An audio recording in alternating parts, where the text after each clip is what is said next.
Hey, that's great.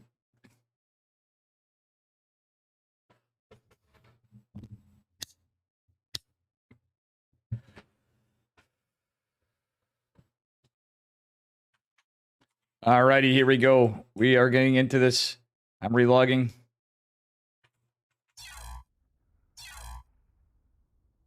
I should have raided somebody. Shit.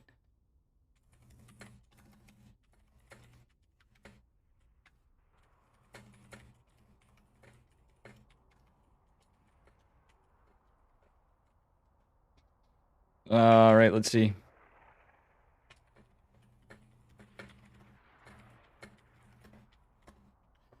All right, guys, we have DreamHack met.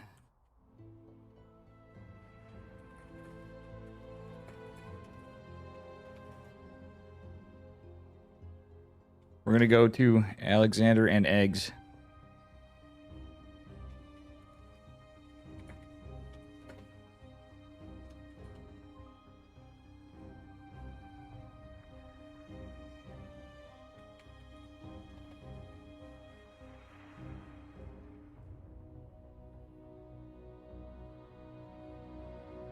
All right, I'm gonna go on teamliquid.net too.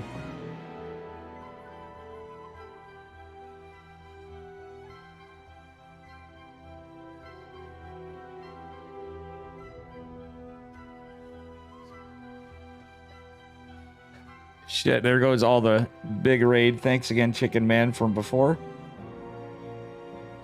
All right, here we go. We should be coming online here in just a few seconds. Here we are. We are online.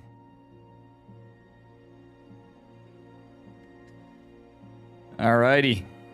Hope we have a bunch of you guys still around for DreamHack. Latin America closed qualifier. We got some good matches. I'm going to be getting Alexander and Eggs.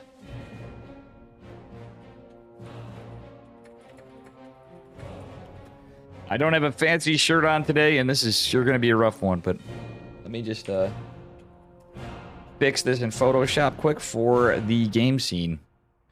Welcome, everybody. Welcome back, I should say. Had this not been going on...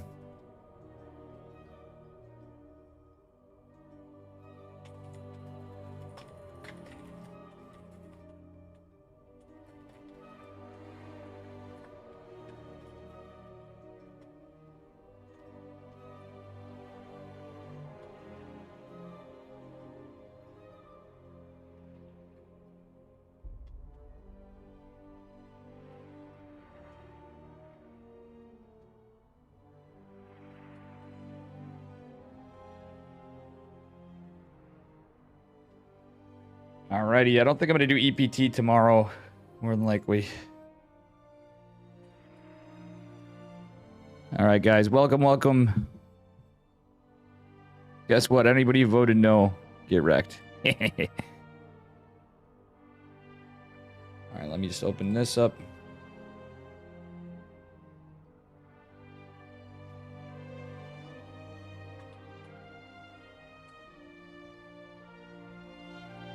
Latin America closed qualifier. And here we go. I have that all set that quick in Photoshop. We are in DreamHack mode.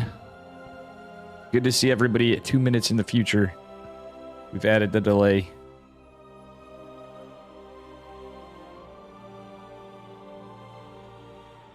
Shame to shake off all the raiders, but we still got a lot of you guys here. Damn, I hope we get some good matches. I was hoping to catch Jim Rising. We got Cosmos, we got the Cranky Ducklings, and we have Horus.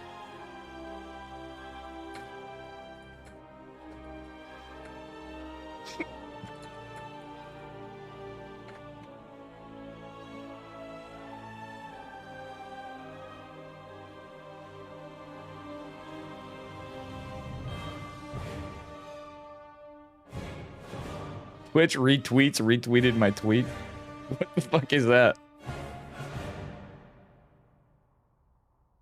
Oh god, that's hilarious.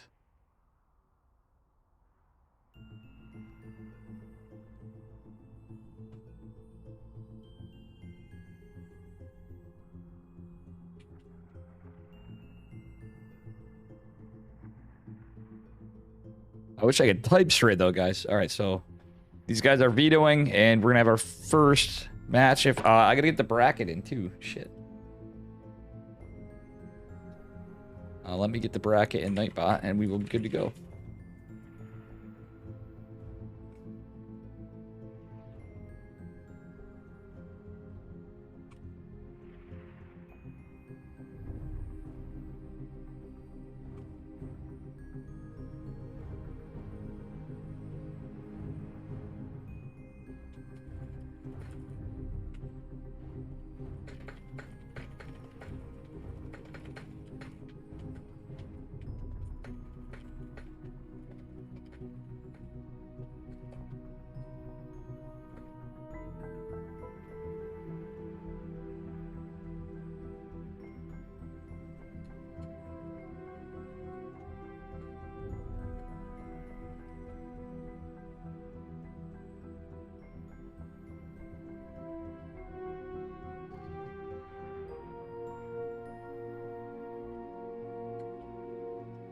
I'm not sure if I'm going to cast EPT tomorrow.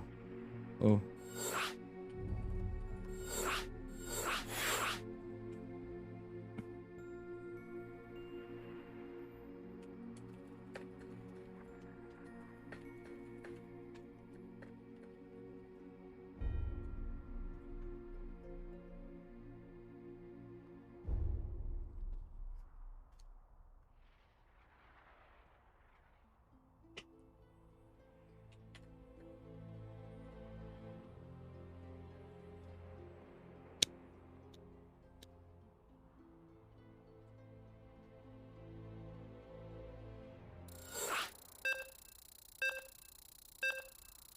Alrighty.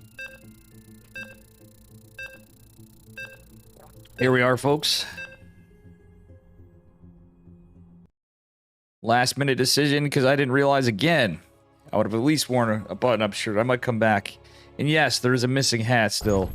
I might even add TTS to this. You know, I'm trying to do a little bit of a professional game here. But anyway, spawning in the bottom left-hand corner. Up inside and out in the red. Give it up for eggs. Our red Zerg player. And his opponent in the upper right representing TGCF. It is Alexander in the blue. We saw him make it to the closed qualifiers just the other day. Good to be catching him again. I did not catch eggs, so this should be a pretty cool one. Let's see what eggs is up to here. Looks like a pretty standard opener from our Zerg player. He's going into a hatch.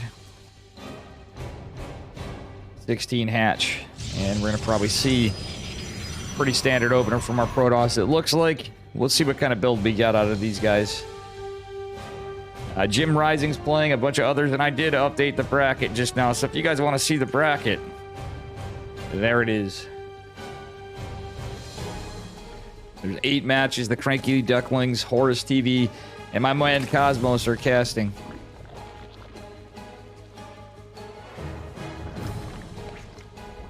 All right, yeah, pretty standard opener from both. We got a Nexus going down for our Protoss player. He's going to have 20 Nexus, 21. Oh, he's going 20 core. So, I'm curious to see what kinds of builds we get this game. Ooh, a little battle with the probe and the drone. Probe gets away with no hull damage so far. So, yeah. Alrighty, it is going to be a 21 pylon. We're skipping some stuff here from Protoss. He has skipped a couple workers. Doesn't want to be supply blocked, I guess, but it's not going to be so. He forgot his pylon. That happens to me all the time. No, now he is supply blocked. Pylon's going to finish in time. Never mind. He did cut a worker for a minute there. Probe is going to chill at the ramp for a minute, and we have... Okay, there's the 2 sets of lings. Popping. Actually, it's just 2 lings. Alright, so he didn't go for 4. Just 2 lings to be annoying. Get the probe, maybe. Get some pressure on. It's going to be an adept opener. Into Stargate, so possibly the hero build. We'll see, guys. Hey, thank you for the follow, Matt Ponya. Matt Ponya, thank you. Matt Ponya certainly going to own you. Only 2 Lings are out, and there isn't a depth going out on the map. There are 2 Queens, however, and it is going to be a very fast Evo. So I'm sure we're going to see fast +1 melee, really fast +1 melee from our Zerg player, who is still 2-3 saturated on gas. That fast +1 melee can be quite strong against Protoss, going into the hero build in particular. Personally, I'm a big fan of it. When we see our Zerg players do that. Ooh, I don't like this Adept micro, though. Holy heck and heck, that is one Adept that is not going to make it home. And yeah, there's going to be some pressure with 6 Zerglings out for blood for this Nexus. And that, yeah, Warp Gate's not done. There is going to be an Oracle out defensively, which should be enough to hold this. But that being said, yeah, we'll see. I don't think you really needed to pull the Stalker. The Adept alone was good enough. We're going to see another Adept coming out. Oracle going to go across the map with no energy. Yeah, I should have just kept it here defensively. Could have picked off a couple Lings, but biffs and butts were candy and nuts. It'd be Christmas all year round. Chat. Oh, boy. You know what I'm saying? All right, Adept is going to pop eventually. Build the Stalker, make it back in time. The Lings are going to make it in. We get a full surround on the Stalker. Adept is going to come out. Ooh, that's a Stalker for free, and a Ling makes it in. But nice probe micro for a second. Yeah, second Oracle is going to make it out. This is cutting it close here, folks. This Nexus is going to take some serious hull damage at the least, but it looks like we may have to have a cancel. Ooh, the 2 Adepts are going to be a target for a moment. And it looks like we're just going to see a lot of Lings come out behind this. There is a group of 6 drones coming. Full wall from Protoss. Oracle going to be annoying and try to pick off as many Lings as it can, but that, again, that Nexus is taking so much damage. Oh, man. Yeah, this is very rough for our Protoss player. That third base is going down, and that is certainly going to impact the pace of the game.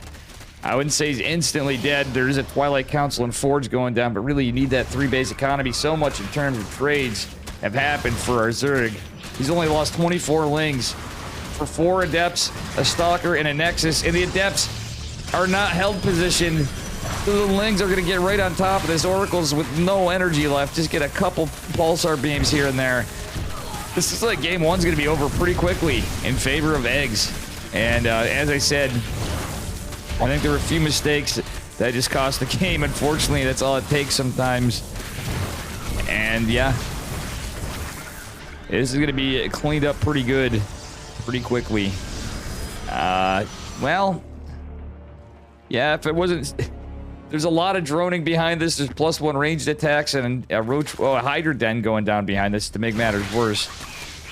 Interestingly enough. So our Protoss is not even really on an economy for 2-base all-in. Goddamn. And welcome, Duck Cuddler. Jeez. I'm debating adding TTS for you guys, but it's probably going to fuck with my casting. In between this. And making it so I can hear the alerts at least, but I don't know. I don't know if that's a good idea.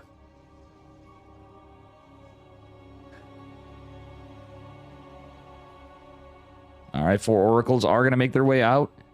Try to get some pressure on the third base of our Zerg player, but they don't... Actually, it's 4 Oracles. It's a 4-oracle. Ooh, one of the Oracles is looking like it's going to fall, and the 3 Oracles don't have enough energy. There's not enough energy there to even pick off a Queen or 2. Third base going down again for our Protoss player, but he just can't get enough damage. Fourth base going down for Zerg. And it is 41 to 58 workers. This is not ideal if you're going for the hero style. Like I said, the Oracles don't have enough energy. We're gonna have to see it cancel again. I mean, personally, I think he should just GG. As much as that's rough in this series. I know it's the closed qualifiers, but still. Still. This is a very aggressive build from our Zerg player, but he just got so many good trades. Robotics facility is going to attempt to go down. 4 Oracles making their way back out, but our Zerg player is already posturing ahead. He's going to have muscular augments in the way, but ranged attacks with these Hydras are going to be quite nice. And again, the base is going to have to be canceled. He's just not going to be able to get a third base. It's as easy as that. The Hydras behind this are going to be nuts. 4 oracles on the other side of the map trying to find some damage. But there is a spore and a queen. Queen's going to go down, but the Nexus certainly is going to have to be canceled. And, well, charge or not, there's just not enough income here to deal with this. 4 oracles going to kill a spore and 1 Hydra. No, not even in Hydra. They're going to get 2. Okay. GG. Eggs cleans it up very quickly in this game number 1.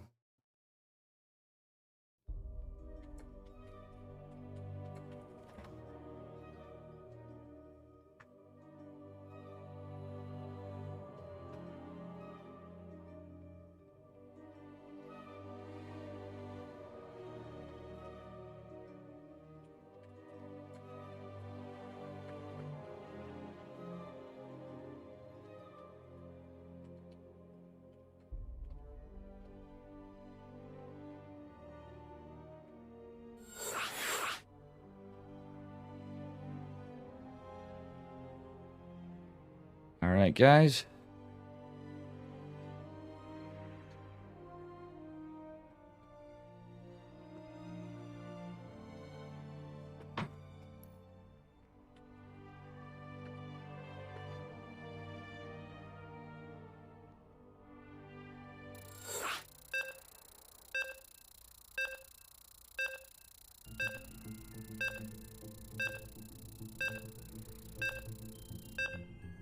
And yeah, on to game number 2.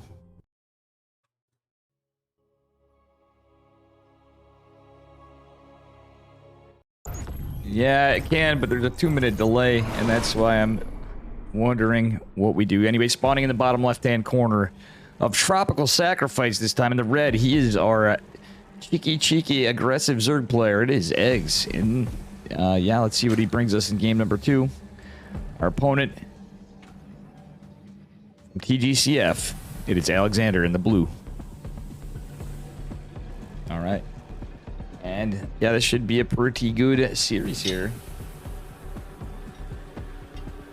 We are going to have probably just the standard setup for Protoss. I'm wondering if we're going to have anything a little cheekier this game. Like that last build, I feel like a 2-base all-in would have been pretty good from our Protoss player against the fast +1 melee. Kind of an anti-timing for the hero build. This is going to be a gate scout, by the way, from our Protoss player. So, very economical and a pretty good maneuver. I'm going to be fumbling on words. You know how the Dave stream goes. A little tired today of the little stomach bug action.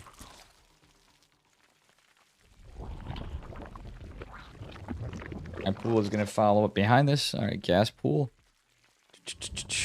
And, yeah, 20 Nexus again from Alexander. Who I hope is going to scout a little better. Honestly, had he kept that Adept alive earlier on, I think that would have helped out quite a bit. Obviously, there's a little bit of miss micro and some lack of hold position on a few things. But Alexander is a pretty good player. We saw him do well in the open qualifiers, hence why he's here. And we're going to see more probe harass in the mineral line from Mr. Alexander. Ang did exactly like I thought he was going to do at first with that. I just didn't think he'd find that much value with the +1 melee. Definitely a shorter game than we expected. Alexander going to continue to be annoying on those mineral patches. We do have the Adept coming out. No Chrono Boost just yet.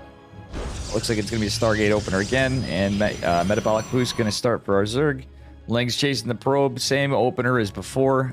Probe is going to get a little daring. It's just 2 Lings for now, but double Queen opener, etc. He doesn't. Chrono is Adept. He wants to get information on his third. It's a little bit later of a third base on its own. Funnily enough, from our Zerg player. 1 Adept, 2 Adept. Yep, it's going to be the same build again from our Zerg player, more or less. Very fast Evo chamber. He's got 1 gas actuation this time. So it's a little different. He's going to just resaturate with 1 more. We shall see. Okay, double Adept Stalker opener from our Protoss. But wait, no, he canceled 1. Did cancel the second adept. Is going in for the stalker. Going to drop his gateway and wall off here. I believe. Nope, he's going for pylon.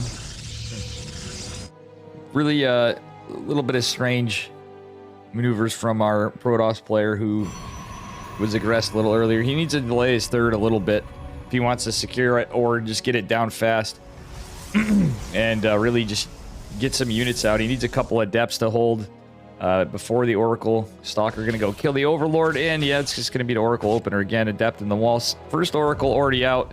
Stalker is certainly, well, if he micros this, he's going to kill the Overlord. And I do like that there's a little bit of a delay to the third base. Twilight Council going down, and yeah, we are going to see that fast +1 melee again. Identical build pretty much from our Zerg player.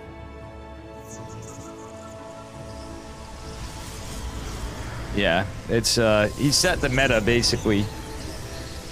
Hero is quite the good player. Oh, our Zerg player coming into the nap for a second, but you know what? He is going to get a full surround on the adept, but the two adepts, the two oracles, and the stalker are going to push this back.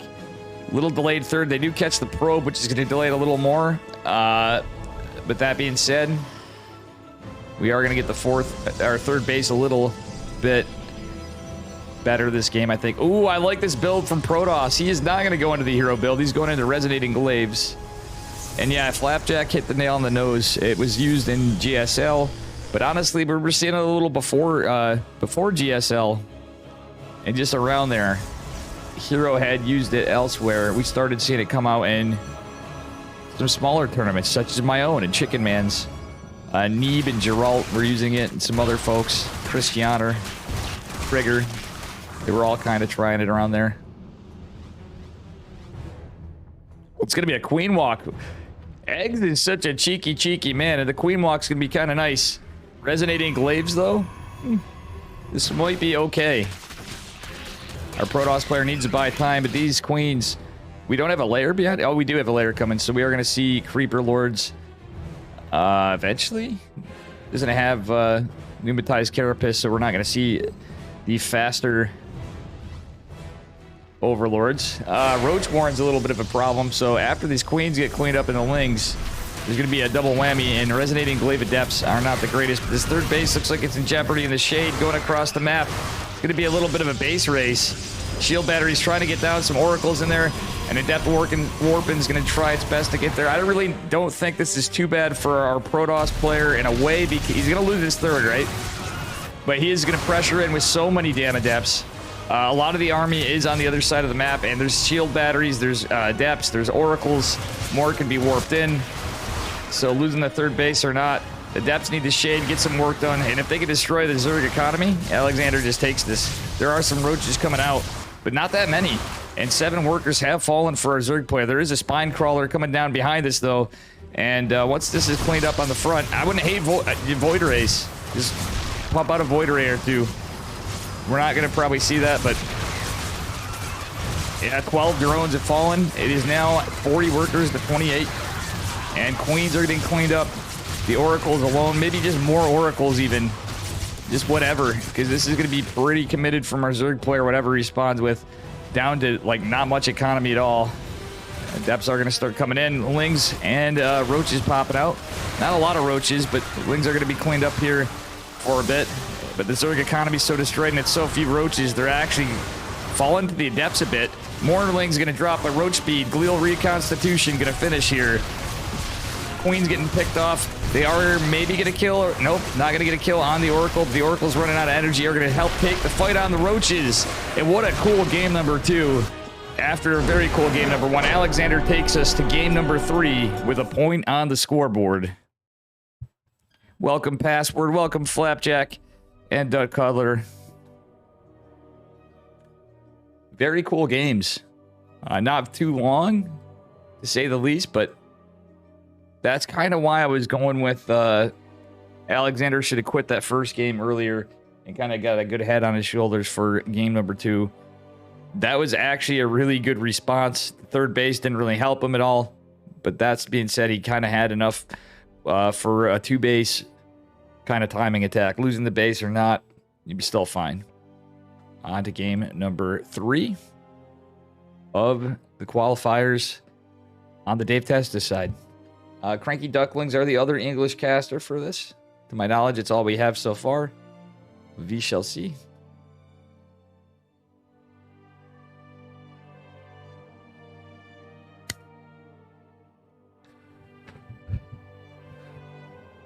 We shall see what we have here.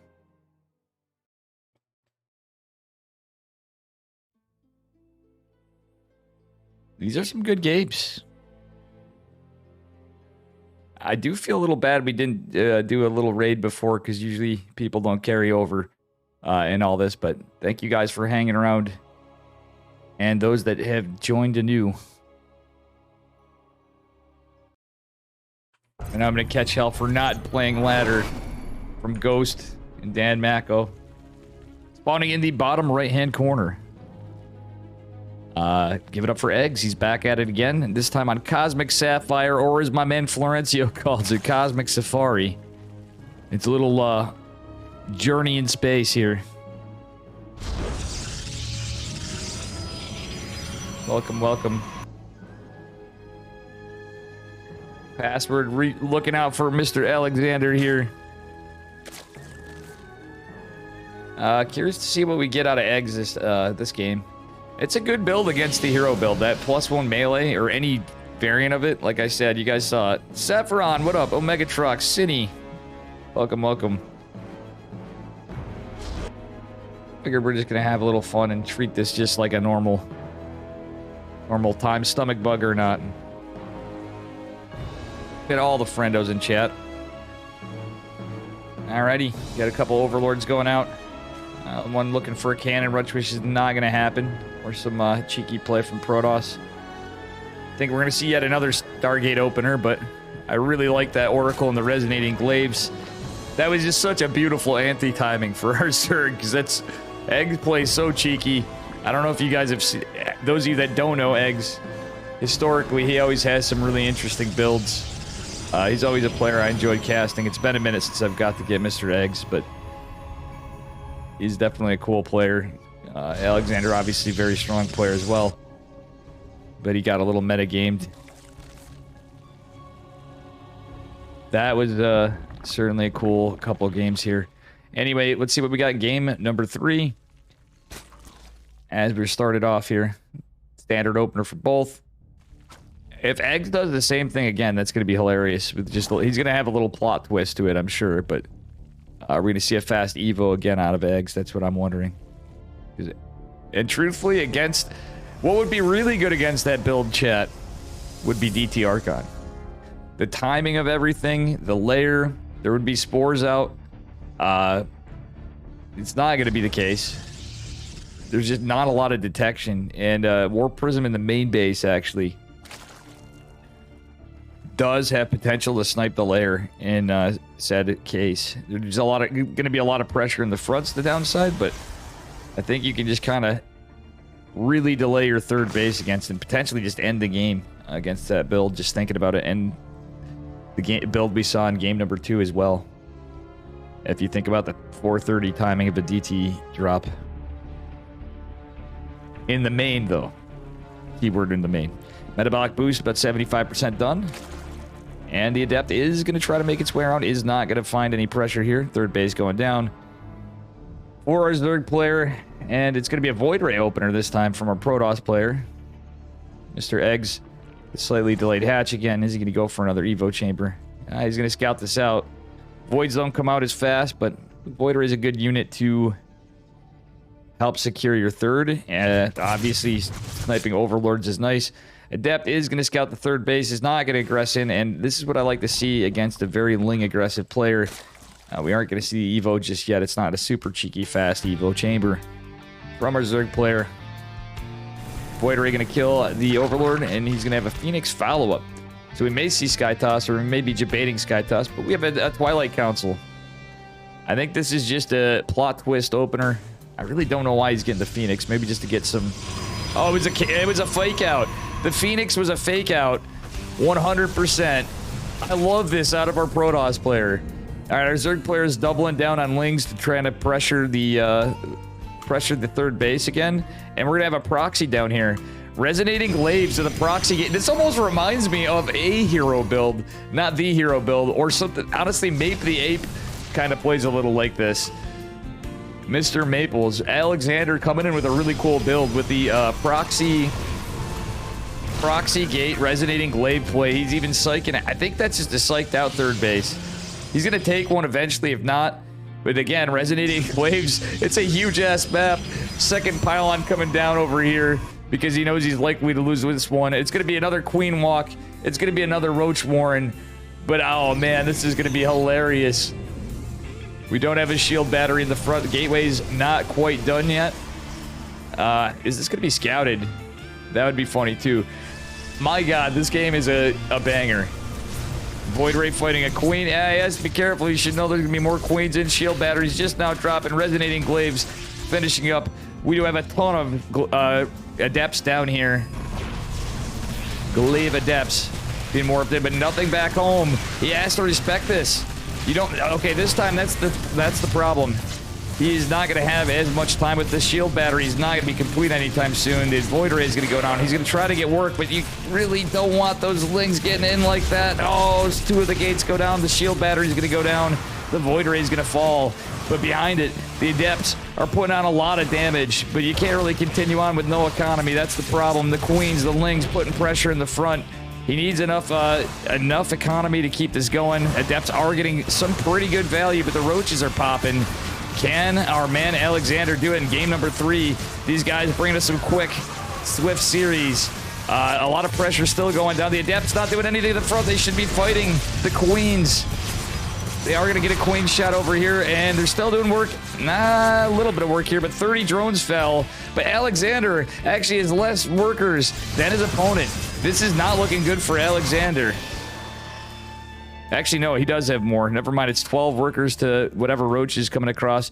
And the proxy is going to be found. It is not going to be found. I'm sorry, that was such a crazy engage. Dave's getting a little excited here. Again, a little under the weather. But damn, this is a cool game number 2. I really wouldn't hate to see any other units come out with these Adepts, though. Like, once he gets situated. He just certainly got a huge worker lead against the Zerg player. Zerg does have a knife's edge lead in the army, but it's all... The Roaches are the problem. We do have an active creep tumor getting denied. Some Lings here. Some Roaches, some Queens. And any economic damage our Protoss player can get is huge. He's getting Queens. Queens are actually good catches, too, because, well, without injects, we can't pump out drones, at the least, or what remaining workers we can get. Alexander now with the bank, going to a third Nexus, and Blink behind this. I do love that. He's being patient. He's going to keep the pressure on the Adepts. He still has the proxy. But yeah, he doesn't want to throw the Adept away just yet. He wants to keep Zerg denying Zerg economy, denying Zerg expansions, preventing creep spread if he can, which he's doing so by the Queen pressure, forcing transfuses. But now the Roach army's getting a little scarier. Glial reconstitution on the way. I think our Zerg player is in a lot of trouble, but may find a window of time to counter just because of the number of Roaches he's acquired and is continuing to pump out. So that being said, Protoss has a third base finished up, going into a Robo and a Forge. Blink is going to complete very shortly, and this is going to be pretty good for Alexander. He's going for a 4th base. Why? Why just 3 base? Alexander must watch my stream. This could be a potential throw. Army supply not looking great for Alexander. He's not going to be able to go across. He's not warping in units, and he took a 4th base. Mamma mia. Tavo, how are you doing? What up, Darksaber? Thanks for the ads. You're welcome. We all love ads here. This could be a throw from our Protoss player. He's warping in Stalkers. How many gateways is he at? He's at 6. He does have a Robo. Would like to see Big Daddy Immortal coming out, considering he has so little production. I think this is a bold play. He overestimated how much of our Zerg economy is left. And truthfully, that is a bit of a blunder, in my opinion. He is eking up a bit of an army, but realistically, this 4th base is possibly going to have to just be canceled. Okay, Lings are coming in. There is a couple of shield batteries. We don't even have a psionic transfer for our Protoss player. And Blink has completed, however, so we can also blink on these Lings. Is going to blink forward, put some pressure on.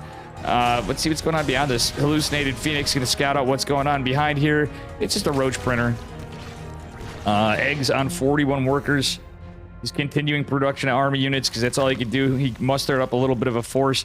And again, that's a bit of a blunder. I believe we do have one immortal out that's just probably waddling its way over here. Ling's going to jump on a couple probes here. Our Protoss players should respect this army. There is a force field a couple force fields available, I should say. Some sentries coming in behind. Pylon going down to the corrosive biles. Workers being pulled. The immortal is going to get surrounded by the Lings. There's drones being pulled in this army. What? What a scrappy game. We do see an adept get corrosive biled, but there's going to be a probe transfer to the fourth still. And am I losing internet? I hope not. Please no, please no, please no, please no. Eggs. Oh no.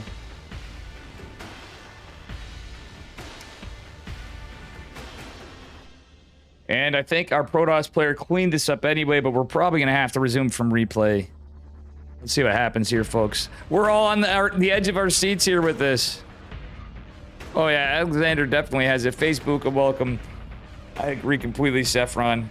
But even if we resume from replay, I really don't see what our Zerg player can do. 71, 39 drones with an army supply. That is not that good for Protoss, but he's got... Yeah, a lot of the army is just tied up back at home for Zerg, just in production and waddling its way across the map. Rage quit. Eggy internet, that's what I say. All right, we'll see what happens. We're going to have to resume from replay after, or we're going to wait for eggs. We will see what happens here. If it reconnects. Or we're just going to...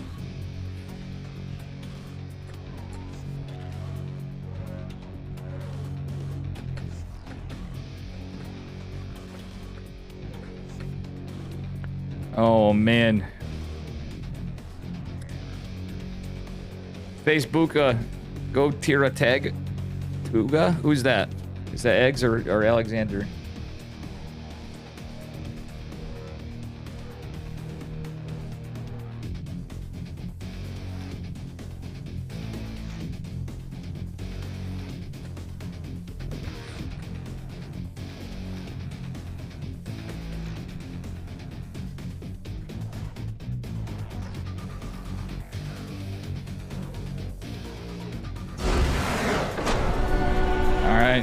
I think we're going to have to resume from replay. What an anticlimactic timing for us.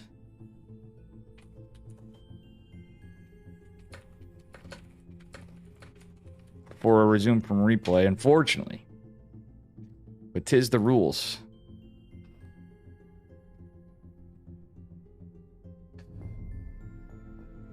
It is what it is. What a great games, though, these guys have been putting on. Very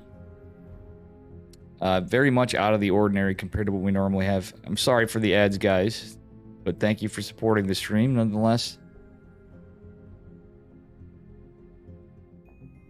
Poor eggs with the internet problems. I can relate to that. My ISP's been boning me lately. Twists. True, that is a well-deserved monk ass. And we will see what we have going on here.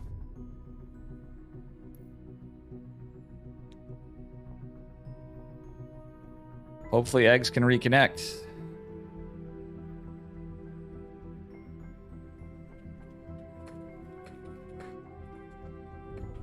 I will be right back.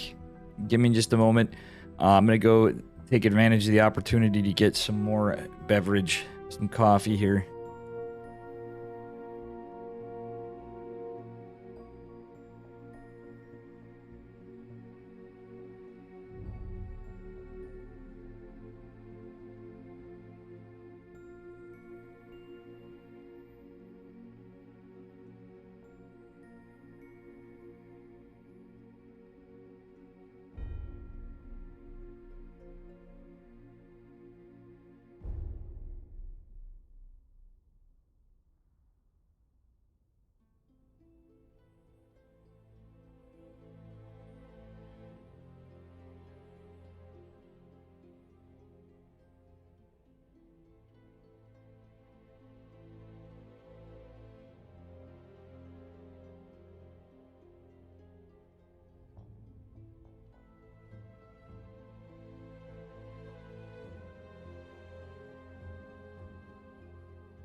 And Eggs has returned.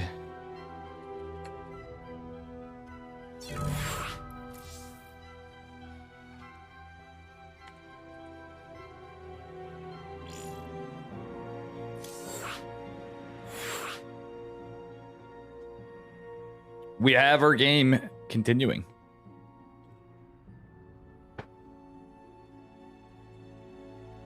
It's Saffron Scubs here. True. We're not banning Saffron. Come on now, vet.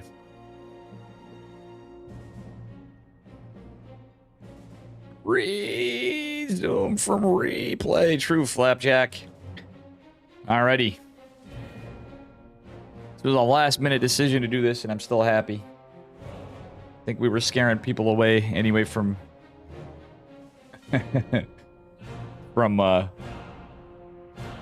Zeraid a little earlier on.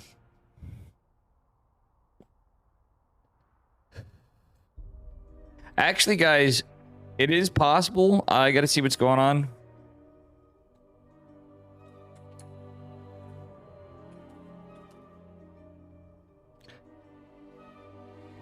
I might be casting with Chicken Man on EU tomorrow, EPT EU, or at least Americas.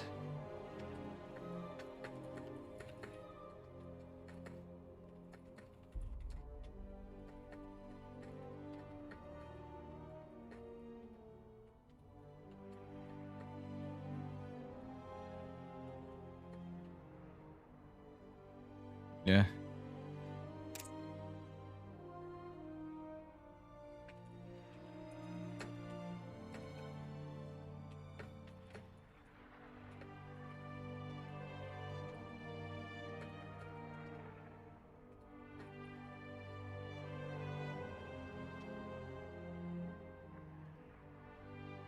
Hang on, guys. We're having a little issue just getting this lobby started.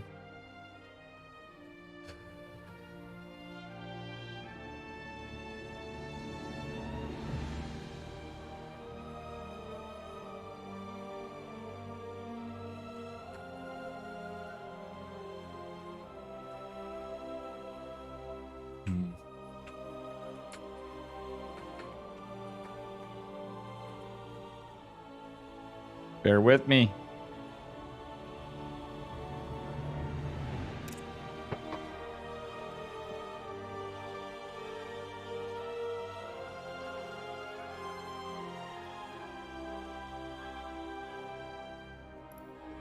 Oh God, now I have to...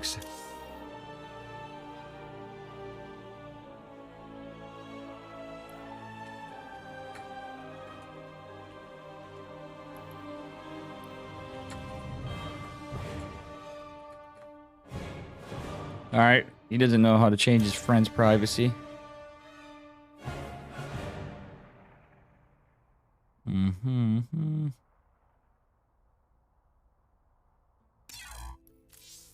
Guess I'll accept him on for this. I'm always gonna have a rotating spot.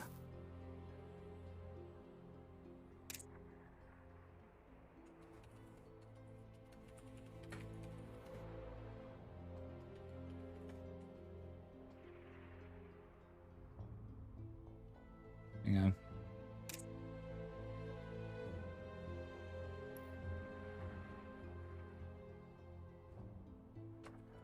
Hang on, guys. People don't understand how to change their social settings in game, apparently. Happens. Trying to get that resolved. I just added them. Promote to host.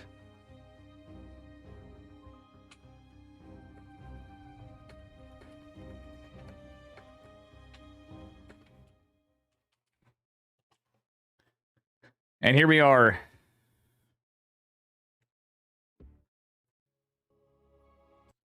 Finally back to our game, guys. Finally back to our game. It is recovering. We're going to resume from replay. We'll be back in action before you know it. At the most anticlimactic time for the internet to go out, but these things happen. You gotta love. Shout out to all of our ISP people working hard. And sometimes, unfortunately, it's infrastructure wherever you're at. On the back end. Or maybe he's on Wi-Fi. I don't know. But we're getting back to the game regardless. Love you too, veteran gamer, and everybody in chat. Let's see here.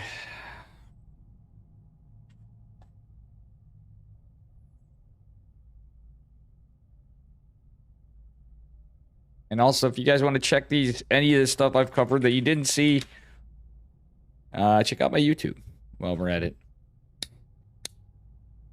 Do appreciate the subscribers on YouTube as well. I've been exporting pretty much everything as much as I can. All right, we are going to recover from replay, and hopefully we'll get this all set up. This is match point. Oh, just like it never left. These guys have to immediately fight. We're getting where they're at, presumably. Fourth base is not going to go down. Some of the drones even falling for eggs that were accidentally or maybe intentionally even pulled with this. He's asked to fight with it now. Looks like he's fighting with it anyway. Kind of a scrappy fight. We do have an Immortal. We do have enough Resonating Glaive Adepts and Blink Stalkers to fight this up. Eggs with a massive army supply lead, but again, it is across the map, trying to make its way over. Fourth base for Protoss, though, means, doesn't really matter. He can lose the fourth. He just needs to kill the army and make his way across the map. That was not anything to write home about, unfortunately. We're going to have a War Prism going down to get some reinforcements. Stalkers are coming in. +1 ground weapon's going to finish up. That's going to be pretty nice for our Protoss player as we continue on.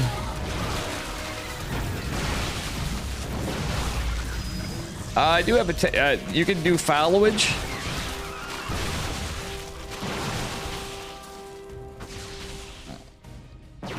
I'm pretty sure I know. Oh boy, some of this is cleaned up pretty quickly. And Corrosive Bile does land 1 on the War Prism, which is not enough to do even hull damage. And it looks like Alexander is in a position where he can push across the map, going into +2, getting more gateways. Is going to start any moving. Ling's going to... Well, no, actually, the Roach is trying to do a run by. But our Protoss player is just going to go put the hurting on pretty soon. Okay, as an observer out, too, so we can even clear creep in the process. Our Zerg player looks like he's in a lot of trouble. 20 Lings on the way, however. We're going to want to see some Adepts come out with this. For sure. Okay, Evo Chamber trying to get down. That's a bold move. Fourth Hatch trying to go down for Zerg as well, who does have a bit of an army supply advantage, but it is all Lings. But at the same time, our Protoss player can keep him at bay. The Roach run by actually getting some work done, on the other hand. Does clean up 8 probes, with the rest not going back to mining. Ling run by is going to probably be an issue here. We do have charge coming. Probe still not working. And, wow, slow Zealot's not going to be the best thing to fight this. Okay, he's fighting. I don't understand that right there. I think Alexander's probably a little thrown off from the recover from replay.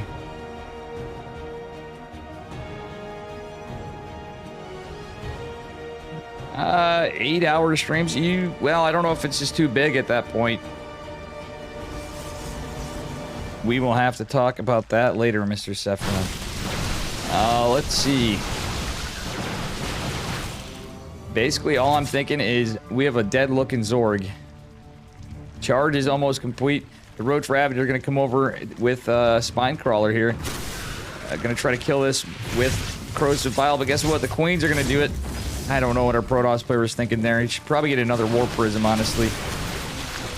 Scrappy. He can actually warp in over here and start sending Zealots from the other side and coming into the natural. It would be pretty cool too, but we don't see a lot of micro going on from Alexander, unfortunately, at the moment.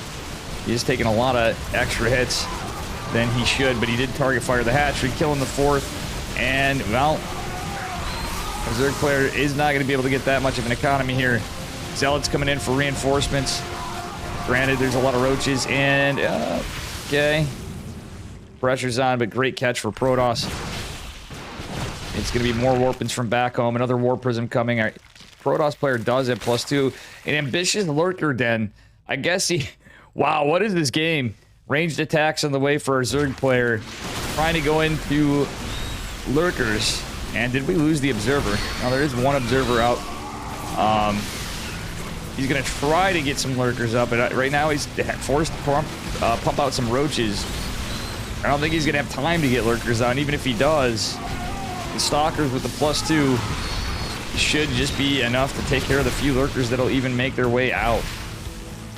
Okay, observer just barely makes this away. We're gonna see some more creep spread getting denied. Another 4th base being tried to be taken. I think somebody forgot about their proxy. That's where we can get into some interesting situations. Lurker Den is going to complete. GD is called. And there we go. Getting out of this. Alexander advances. As was implied earlier.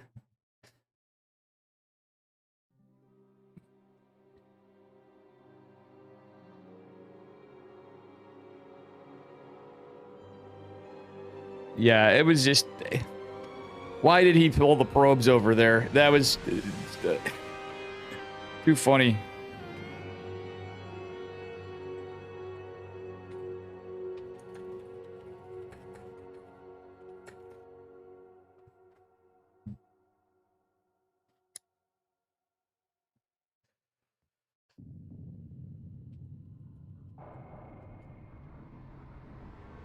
All right. Let's see what we got going on otherwise here. In the bracket. Paco Mike versus Weiss SCH. Alexander's going to go on to fight Jim Rising.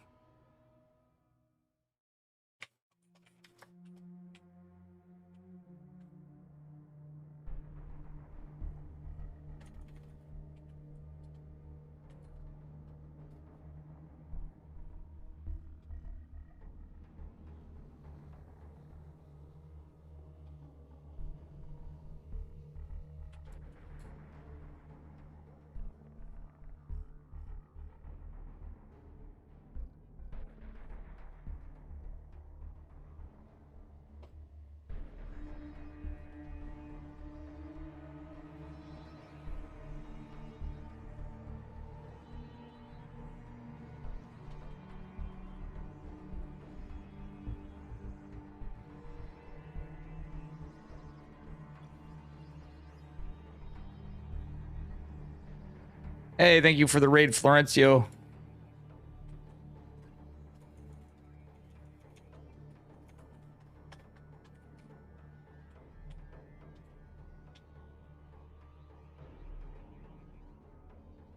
We're going to do Alexander versus Jim Rising.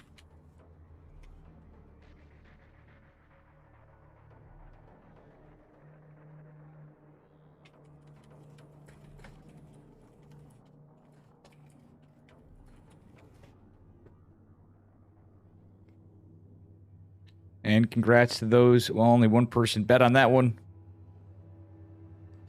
Thanks again, Florencio. Guys, make sure you give the man of the sewers a follow.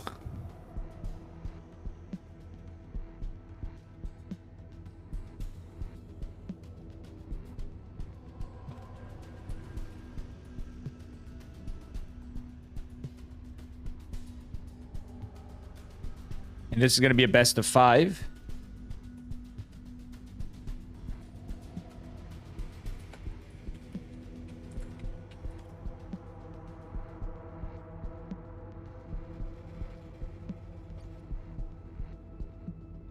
Alright, so I'm just waiting for vetoes, and we will get into game.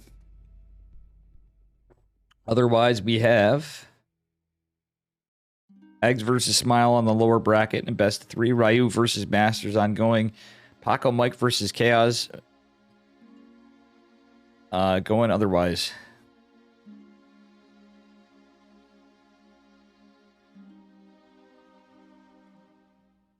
Yeah, Jim Rising is an OG favorite to many.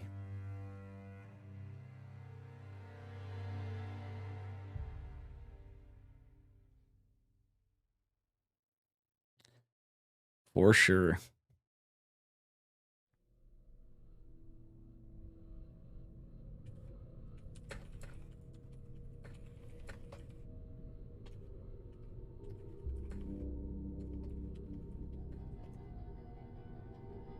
Alexander actually playing pretty well. little bit of missed micro there.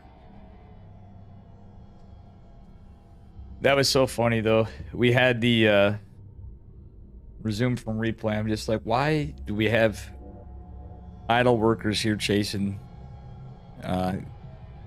Zerglings in higher numbers? That was pretty funny stuff. Anyway, let's see what we got going on now.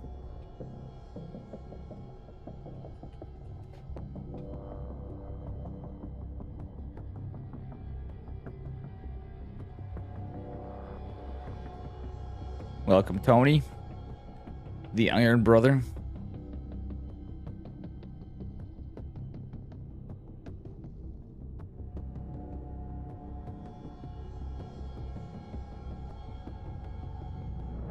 And winner of this qualifies.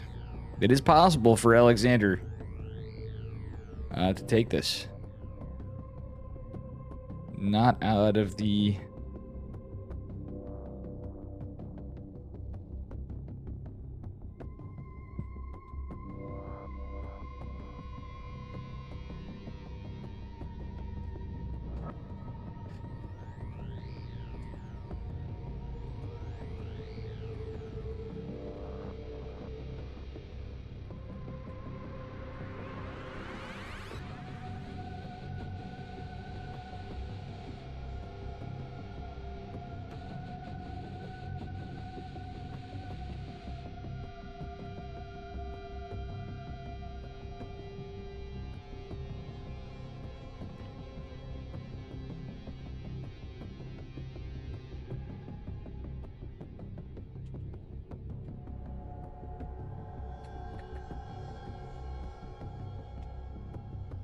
Alrighty, guys. We shall be moving on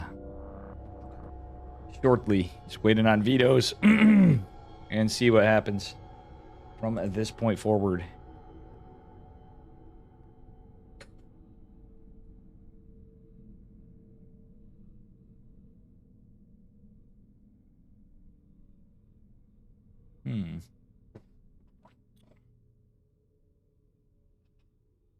How you doing, Flam Rest? When they put Jim Rising in the Casters tournament? Yeah, I mean, yeah. You know, I'm going to win the Casters tournament anyway if there is one. Thank you for the follow, Flam Rest. Giddy up. These sounds won't be in the VOD, thankfully.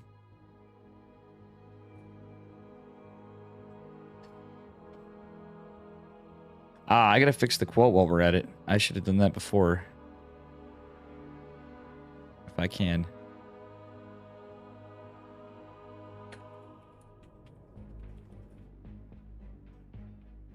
There it is. Robotic support bay. It's the most wiggly structure there is while researching. Second place may belong to the Fusion Core Dance. As is said by Magic Turtle. And thank you again for the bits, Magic Turtle.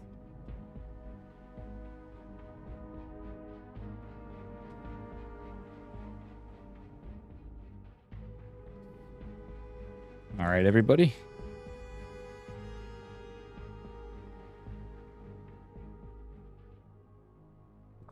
You believe you've never smoked with a cigarette with a streamer? Strange moment. I'm on a 2-minute delay, but...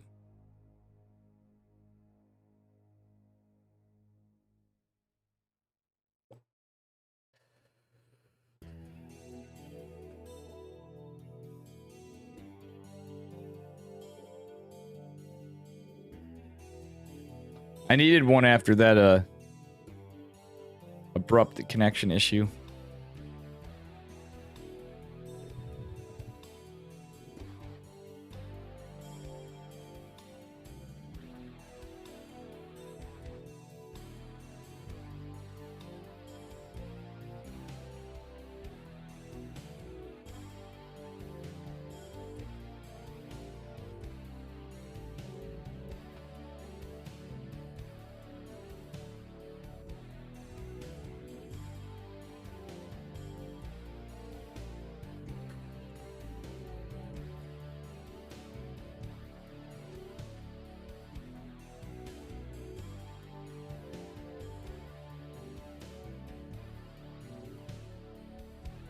Okay, and my phone officially sucks.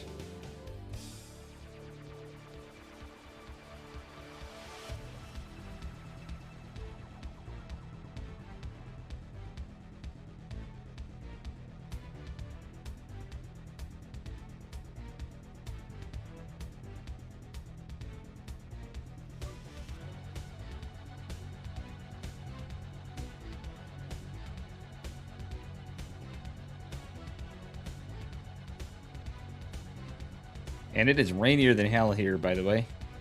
Figured I'd randomly share that. What up? I already are in the lobby finally, so... Oh, you know what? I haven't been doing this either.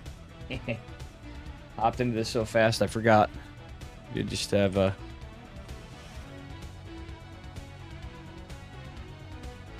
Here we go.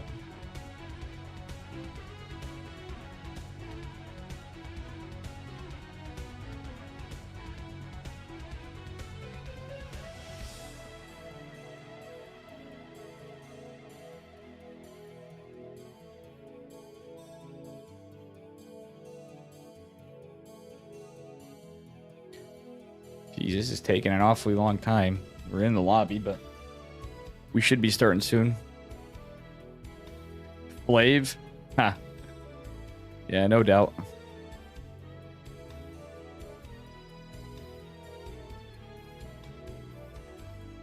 No doubt. Laurencio and Dave is Flav.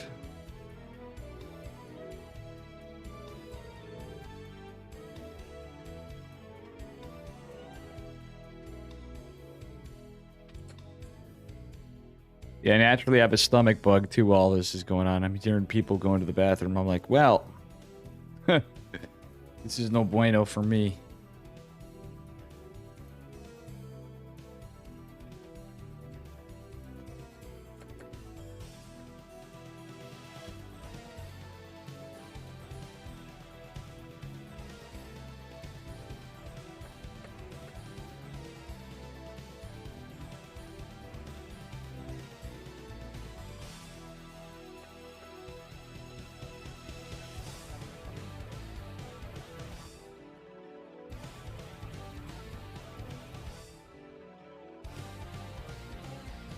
Alrighty.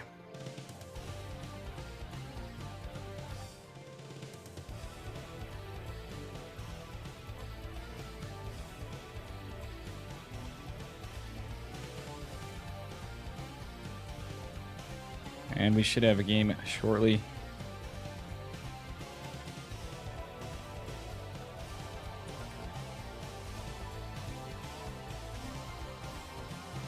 And we have Jim Rising his return.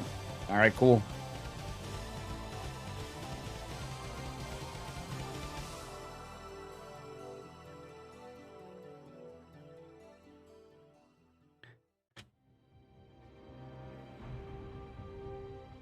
Go Jim Rising. Yeah, let's see.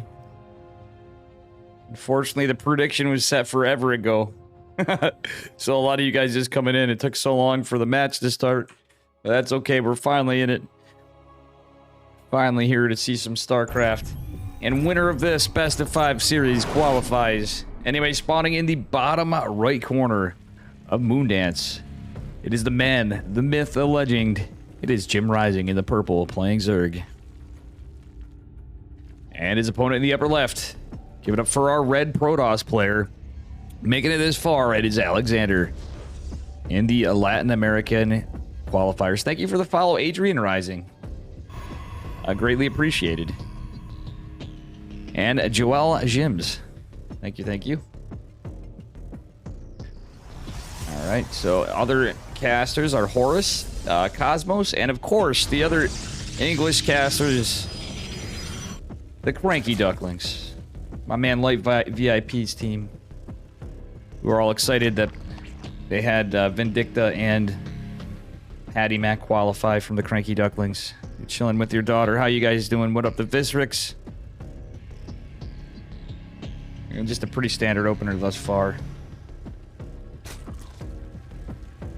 From Jim Rising and Alexander again. Probably going to see Stargate play from Alexander. Let's see if we get any memes from Mr. Jamie here. Great dude. Alrighty. It is going to be a 20 Nexus from Alexander. 16 Hatch, 20 Nexus. We've seen it a million times, folks. Not much else to say right now other than these guys got to be pumped. Honestly, depending on how Alexander does it, Jim Rising I think is the favored player for sure. But Alexander could certainly give him a run for his money, I have a feeling, if he's paying attention. We had a bit of missed micro. Second pylon just now going down in previous games, but we did have some unexpected situations happen. Little internet connection loss for eggs. And looks to be a Stargate opener from Alexander as he's waiting for 150 gas. Yep, he's going to drop it right away. Jim Rising getting metabolic boost. And just throwing it up behind this. Couple lings are out. Yeah, he's going for the usual 4 lings. Going to push across the map. We will have an adept out to greet it. And a little bit of a strange wall from Alexander. Not opting for the... You can actually just gate Cybercore wall this. A little scuffed. A probe going out for a proxy is... Oh no, what's he doing? Is he just going back to take his third? There's no unit in the wall. The 4 lings are gonna do God's work potentially, but this melee... Alexander can do a bit of trading here, but realistically, I wouldn't have hated a recall on the adepts if it was available. It is available. Or a shade into the mineral line for the drones. He could have actually just done the same thing and been annoying on the other side. Instead, the adept's going to come all the way across the map. Third base going down for Jim Rising a little bit before this. The standard 230 timing-ish.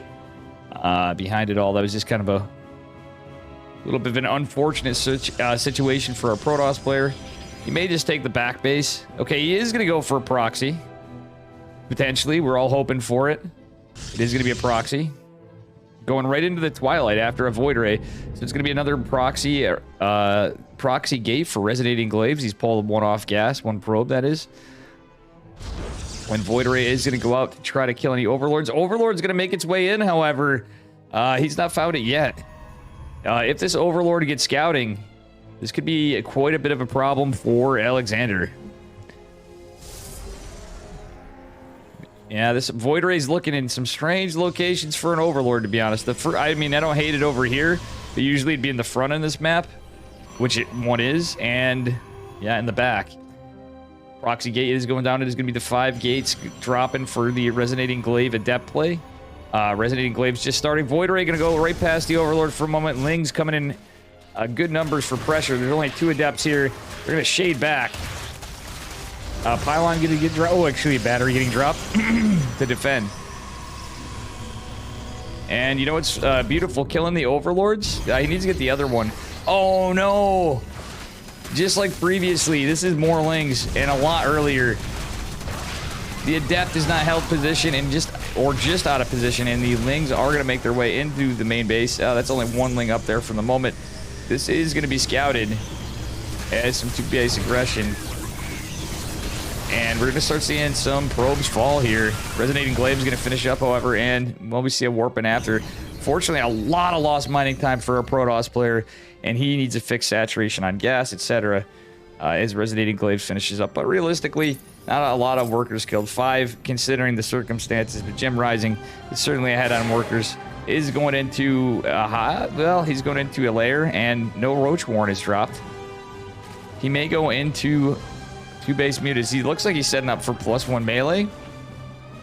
Is going to take a standard time before attach. The Void Ray and the Glaive Adepts are going to start coming in to try to get some value. But man, that really was peeing in Mr. Alexander's cornflakes right there. Jim Rising getting those Lings in was absolutely devastating to the timing of the attack. But some things are working out for our Protoss player here. He does find some value. That proxy certainly catches Jim Rising off guard. The shade is coming through to the side. You might say he's casting some shade. Evo Chamber going down. This is too funny. GG is called, and Alexander takes game number 1 in a surprising plot twist.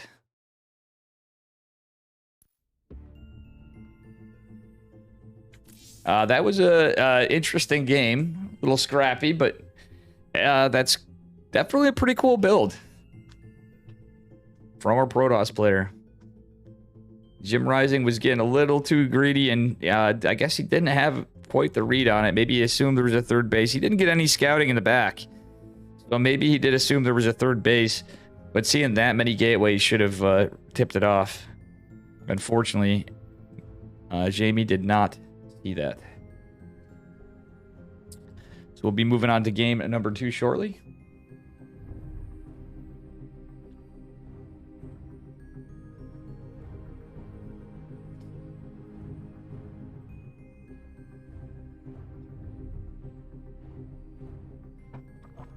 Yeah.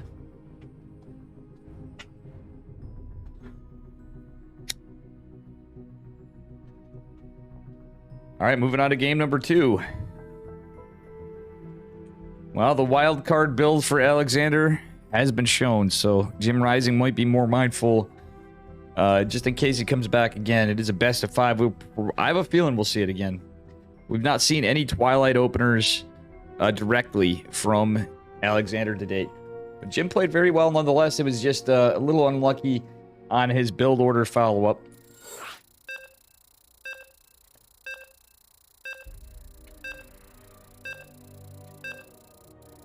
So we'll see what happens from here.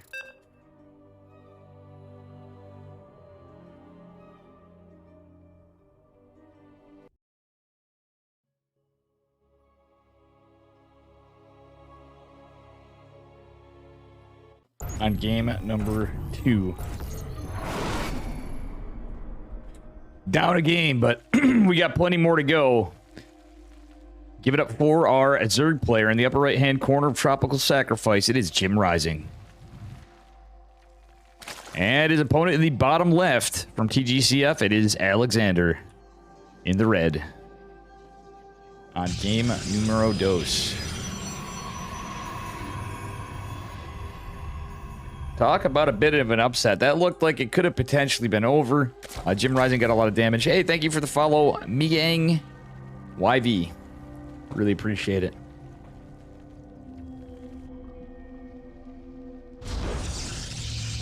And yeah, we're gonna see what happens here.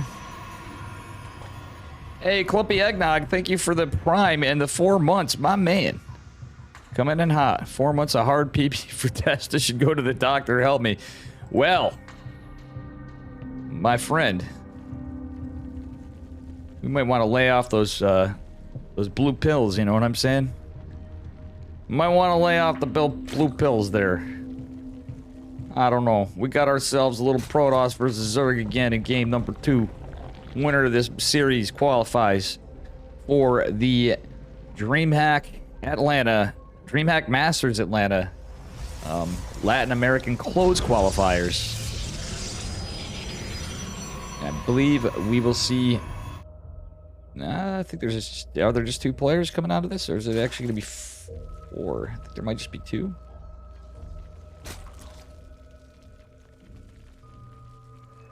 And we're all wishing luck to both these guys. Alexander with the cheeky game number 1.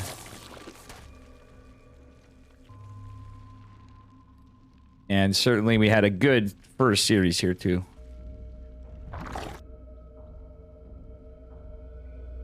Alrighty. Alright. Get some gas saturation for Protoss again. Looks like he's setting up for surprise, another Stargate opener. Is he going to go for the hero build this game? He's not been able to get one off yet. Jim Rising might be the opponent where we can actually get into, at least in a little more into the mid game, I would hope. You know, before we have a good fight. Let's see what happens. As long as we have good StarCraft, we don't care if it's fast StarCraft. If it's over quick, but it's good, we like it. Probe's going to be menacing, and it's a little late hatch for Mr. Rising. We'll see what happens here. Ooh, Probe is going to take some damage, and Lings are going to come out. He might be able to get it to return home, but an Adept is going to go out. 4 Lings are underway. We do get a scout. Alexander really needs to watch the Adept control a bit, but I think he is doing some macro and positioning, dropping buildings, etc. behind us. Jim Rising is going to get a 1 Spore. We do have 2 worker kills, which is pretty nice, and forcing a Spore, getting 1 more hit on a drone from Alexander. Not the worst trades. Considering he forced the Spore, it kind of works out with 2 drone kills. And he does get a little bit of, little under Jim Rising's hair. Metabolic boost finishes. So we have Speedling, Spores going down. Jim Rising preparing for a pretty standard meta play, or at the least an Oracle. But there is a second gate coming down. Third hatch is going to attempt to go down. That was a little bit of a misplacement on the pylon for a second. But we're not going to be zipping along too fast here. Oracle is going out for defense for the moment. And we will see that Nexus go down in a little bit. Okay, I like this adept positioning. Stalkers in the wall. Funnily enough, you know, you got your adept stalker opener. As is pretty normal. And is going to be the hero build. Got another gate and a Twilight going down before. Behind us, Jim Rising going for a Roach Warren. He's throwing it up, saturating his third base in a little bit. Getting some injects out. Alexander's in a pretty good defensive position, but Jim Rising's not really committing too much in terms of links. He's got some pretty good map vision for Oracles, so Overlord's going to scout this. Yeah, he's got good Overlord positioning. He had that Ling up in the top. Two Queens are going to be in the third base to defend before that Spore comes out. The two Oracles are going to try to come in. Ling's going to scout these two Oracles coming from the back. Will we see any value from Alexander? He is going to catch a couple drones before the Spore finishes, but he has to be a little careful because the Spore is going to pop, and the two Queens are certainly going to get some hull damage on just one of the Oracles. 7 workers fall. Nice catch for our Protoss player. A lot of Ling pressure on the third, and nothing yet to defend. It is going to be a Resonating Glaive adept play from Alexander again. This time he is going for the 3 bases.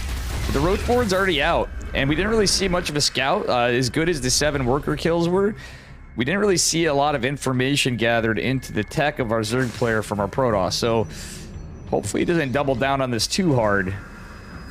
Still, he can get some value, but the Roach is already out. The tech already started. Layers completed. Glial reconstitution and ranged attacks going down for our Zerg player are going to be a bit of a problem. Lings are going to get picked off on the way across the map. They scout the adept push, but it is a 3 base play. Robotics facility falling behind it. No forge, so it's not really the hero build, but just kind of a similar setup. Little Twilight variant from our Protoss player. Holden, what's up, buddy? Did you get flood insurance? Yeah, flood advisor. Certainly the man to ask. Though I don't think he's quite as literal as a Twitch user as the Fisherman. But a great name.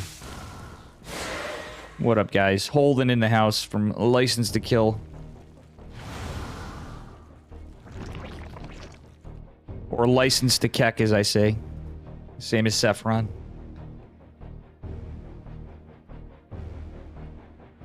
Alright, Oracles are going to scout some of the Roach movement, but this is a nice split from Jim Rising. He's going to posture to kit and a couple fronts. Blinks on the way.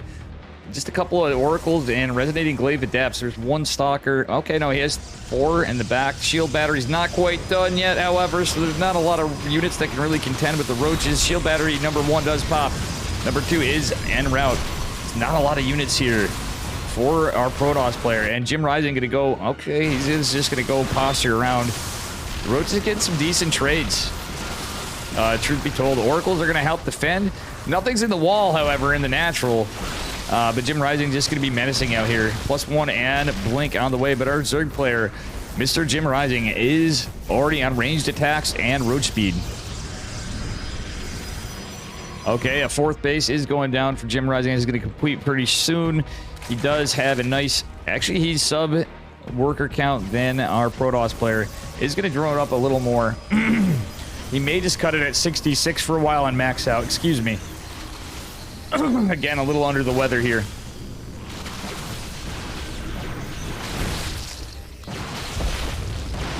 And again, a shout out to my man, Holden D's nuts. I mean Holden.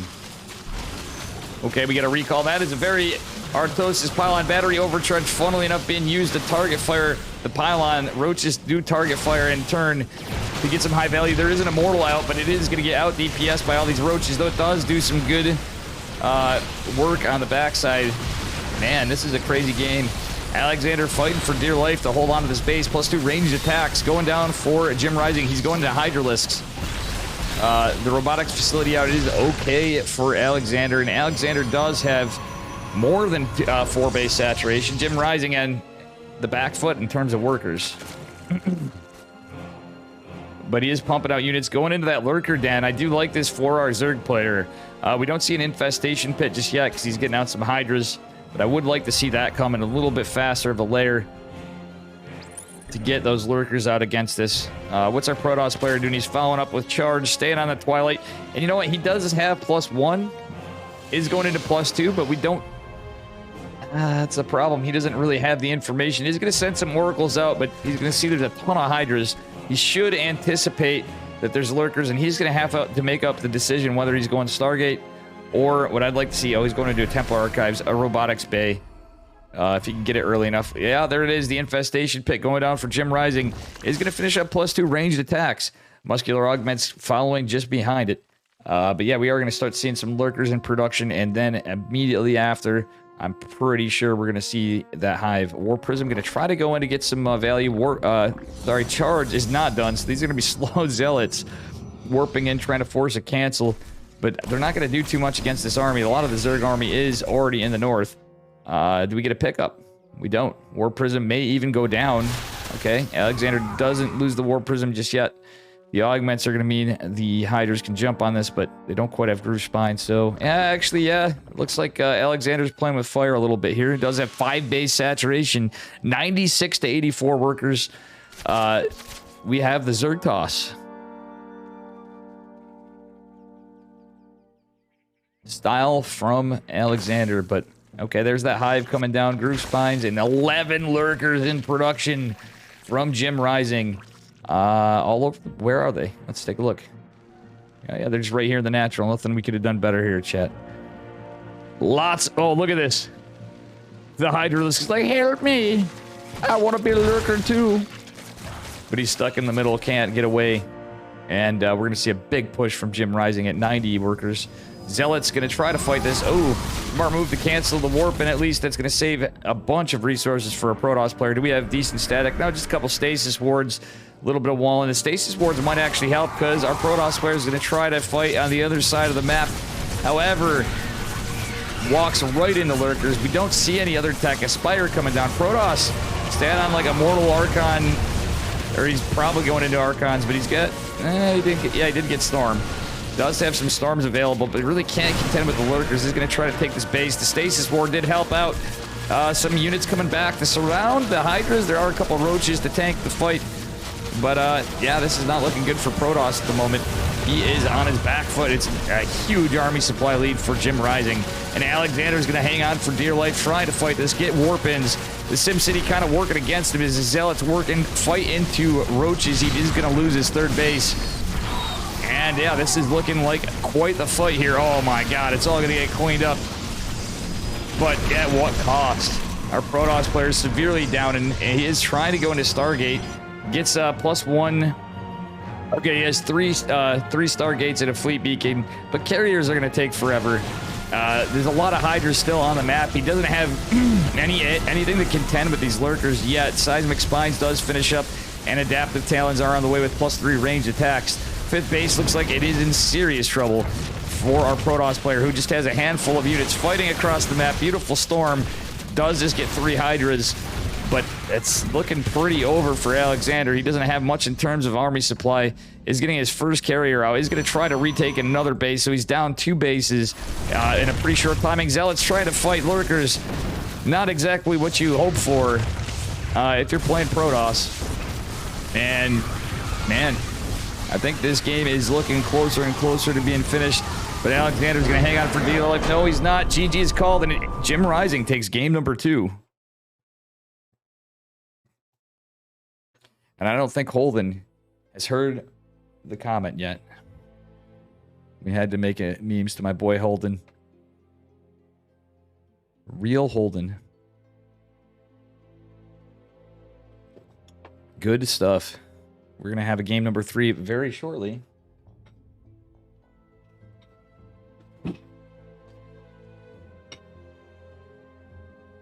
Absolutely well done by Jim Rising.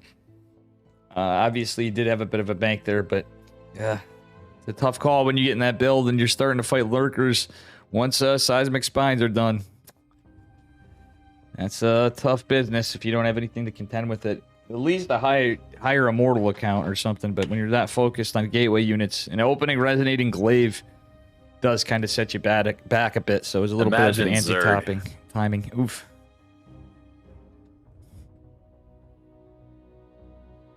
And yeah, thank you guys.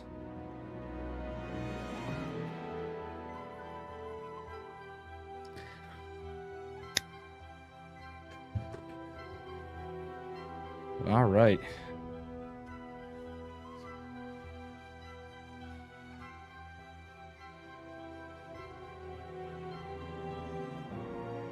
Lurker's good unit.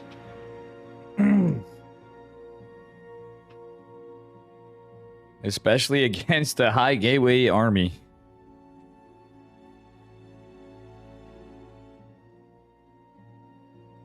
High gateway unit army, I should say.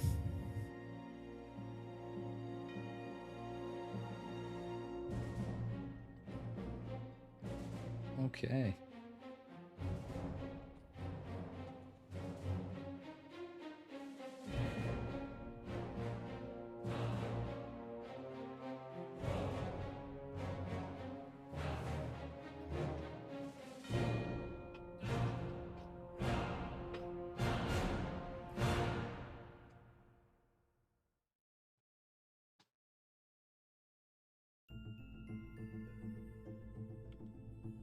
All right.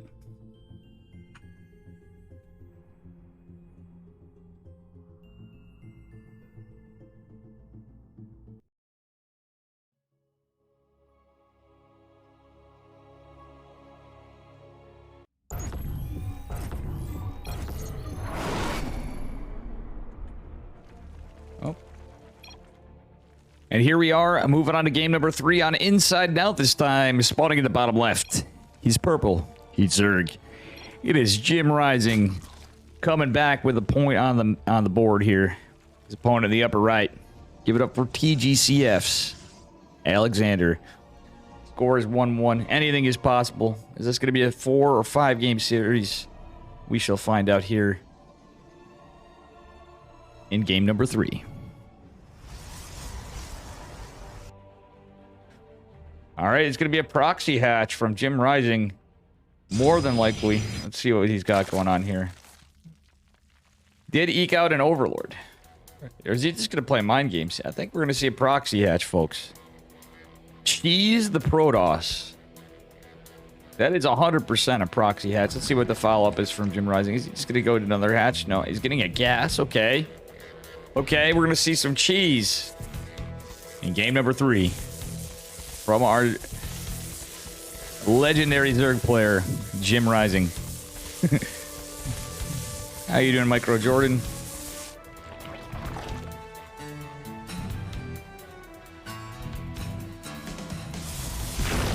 And it's the dirty, dastardly Evo block. And Jim Rising's just gonna. Oh no, he is gonna go for the early gas. Are we gonna see a roach push? No, Evo chamber. Is the block? Yeah, he's just blocking with the Evo, but it is going to out DPS it. Does he get the probe? Yeah, that messed with the economy of our Protoss so bad. He's going to send probe down for the Nexus, but he doesn't have the minerals yet. So economically, we're built differently on the Protoss side. He's supply blocked at 22-22. Is going to be a minute before he can get his Nexus. He almost could have omitted the pylon, but it was smart to get it because, you know, he's got a scout on Jim Rising. Definitely a better move. We're going to have metabolic boost and 4 Lings on the way. The Queen. Jim Rising has a very delayed third, of course, but our Protoss player has to make decisions. Is going for that Nexus. Honestly, that's a tough call. He is set up for a proper wall, at least. I don't think he should be thinking Stargate this game, honestly. At least immediately. Just for what he's up against. Is going to scout the Lings. Okay, Jim Rising just going for a third base. Funnily enough, it kind of ends up in a weirdly sort of normal game for Jim Rising. He's going for a second Queen. Definitely a scrappy game. Adept is going back home as I really don't hate it. He got some good scouting information. Alexander gonna go poke around with this probe for another proxy hatch. I don't know. It is gonna be a Stargate opener for Alexander, so being delayed on the second gas or not. He's going to get it.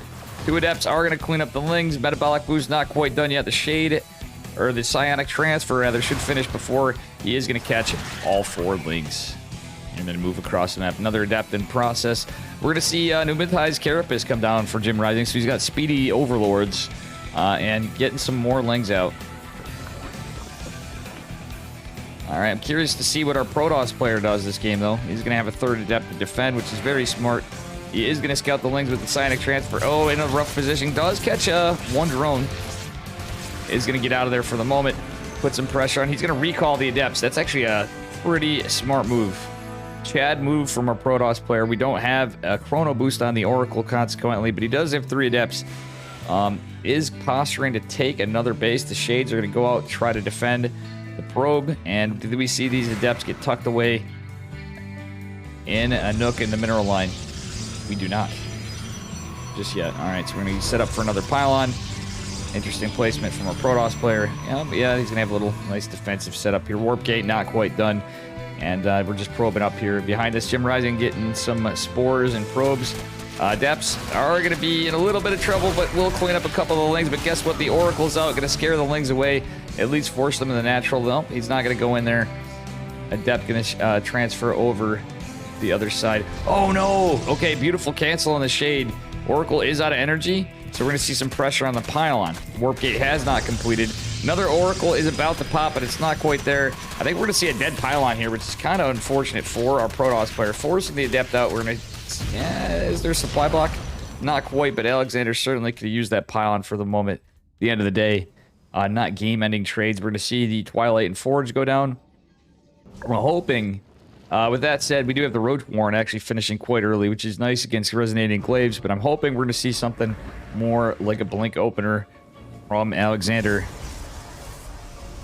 out of this Twilight Council.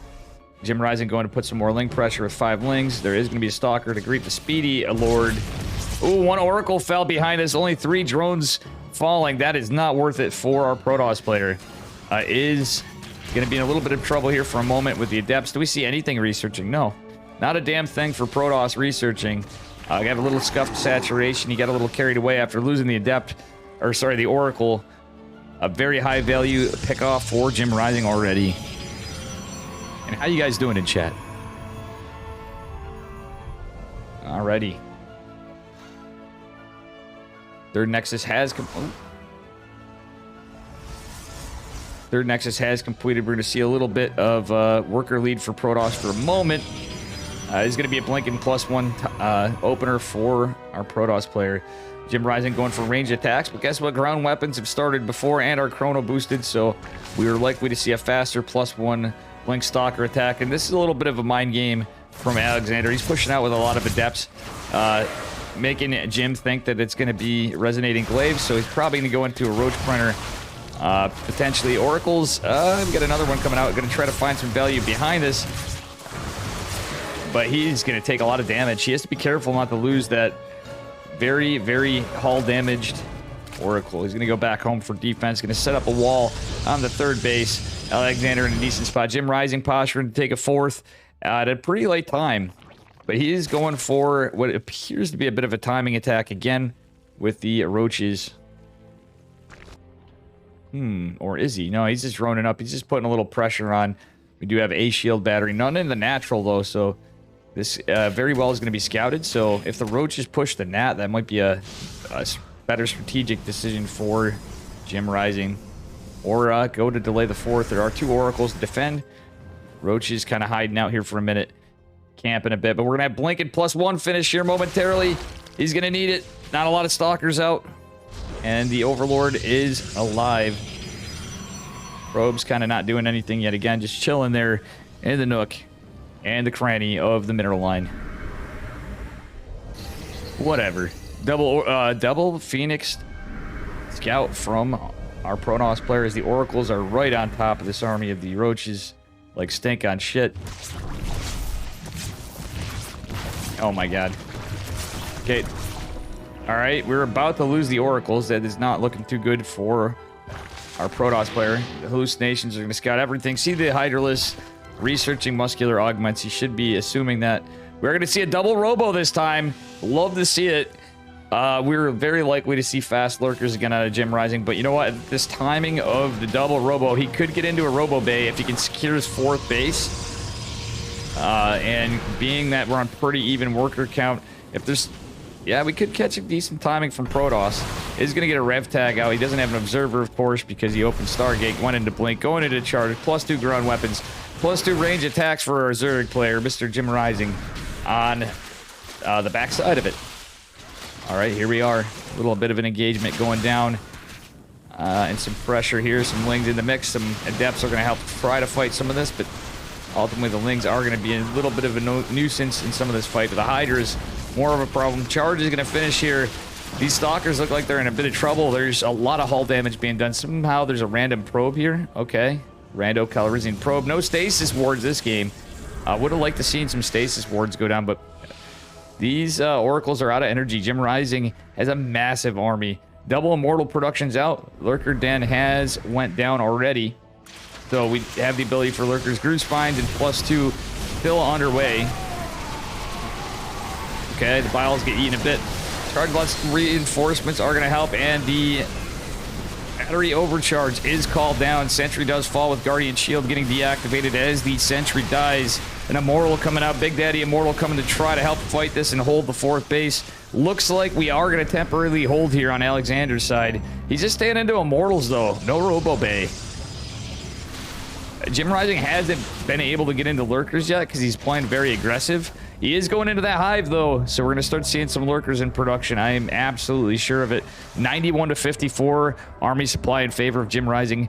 And the army size, you can just see it right here, is massive. Income slightly in favor of Jim Rising. It's been back and forth a bit as Jim Rising is going to secure a 5th base at the southeast location. And I don't know how much I like that. Protoss is going to get on over here, break the rocks down, potentially clear creep spread, but maybe allow our Zerg player to just jump right on top of him. Fleet beacon's going down. And, you know, Immortals are good against Lurkers, but not before. He's going to lose a lot to the Hydras. Yeah. That's painful to see. That's a very expensive set of losses for a Protoss player. Jim Rising trading very efficiently this game. 5th base going down for a Protoss player as well. But he just doesn't have the army supply. Jim Rising, literally a 2-to-1 army supply lead after 1 more unit in production. But he's about maxed. Okay, we're going to see Ventral Sack Overlords going in with Roaches and What? I don't think I've seen Roach Hydra drop Overlords. Very funny stuff. Nothing to scout this either from our Protoss. The SimCity's a little counterproductive to that. And you know what? That's the production our Protoss player doesn't want to lose. Very underwhelming Stasis Ward does fall. Okay, now while this fight is going on into the 3rd base, or sorry, that was the 3rd base, there's going to be a huge drop in the main. Really hurting the production of Protoss, potentially sniping some of the tech, the high-value targets of the Fleet Beacon, the Templar Archives, and stopping production of these carriers. Nexus certainly going to fall. Our Protoss player fighting it out in the front.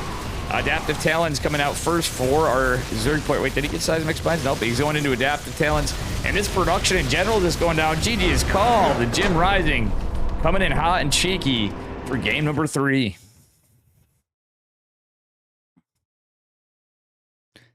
I'm glad you guys are enjoying the cast. Those of you that are, thank you. Thank you very much. What an excellent game.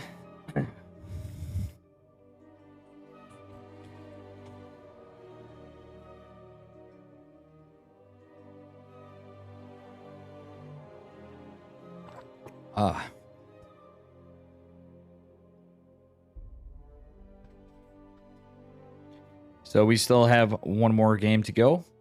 If Jim Rising is the 3-1, Alexander could potentially come back and give us a game number 5. We shall see here. Jim Rising knows the build and reads it like a book.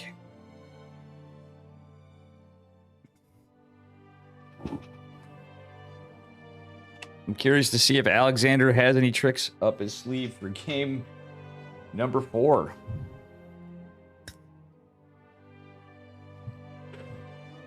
Let's see here.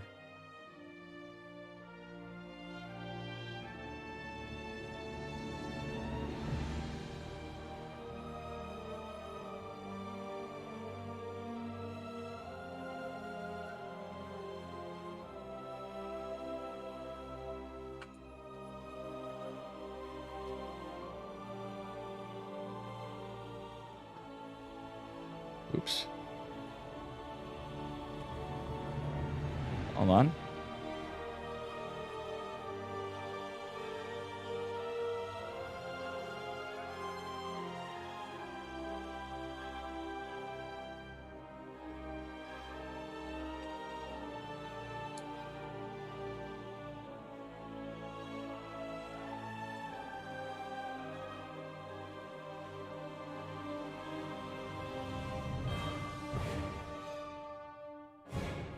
Game number 4 is ongoing. These guys are getting a little excited. Almost hopping in without me here. Yeah. Gouda stuff.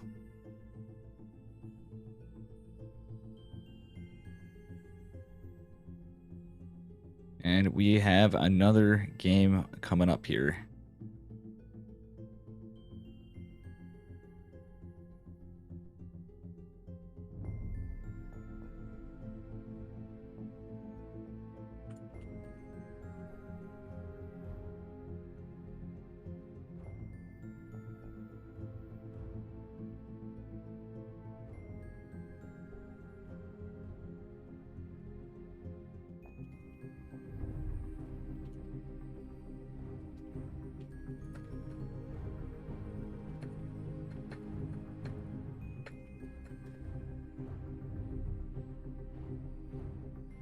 And Jim Rising's starting to get the Dave bladder here. He's got to use the bathroom yet again.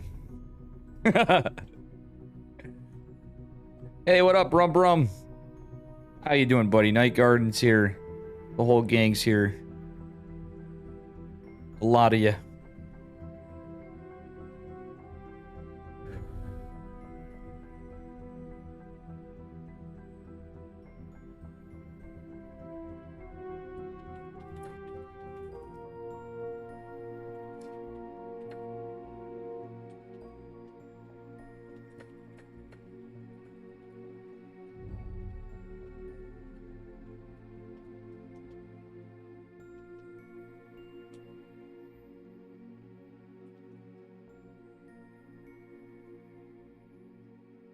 Jim Rising like that one.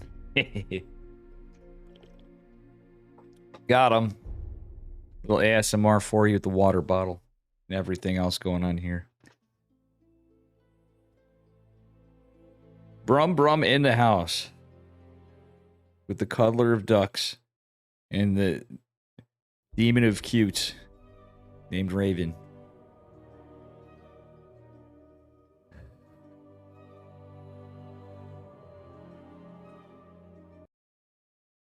Let's go, chat.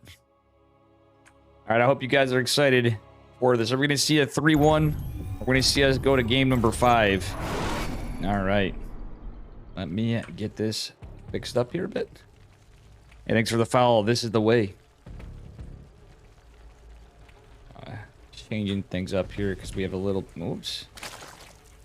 A little bit of a glitch. All right, spawning in the upper left-hand corner of Cosmic Sapphire. In the purple, give it up for Jim Rising. Our Zerg player. And his opponent in the red from TGCF, it is Alexander, our Protoss player.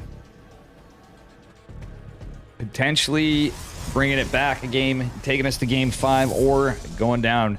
Would like to see a little cheeky play from our Protoss player, because he's been tipping his hat, staying in more or less similar play each game with his...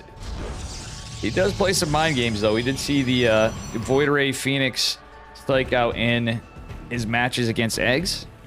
Curious to see what Jim Rising does. He certainly has some decent stuff. Hey, what up, Fisherman? And thanks again for all the follows, guys. Anybody new here, smash that follow button.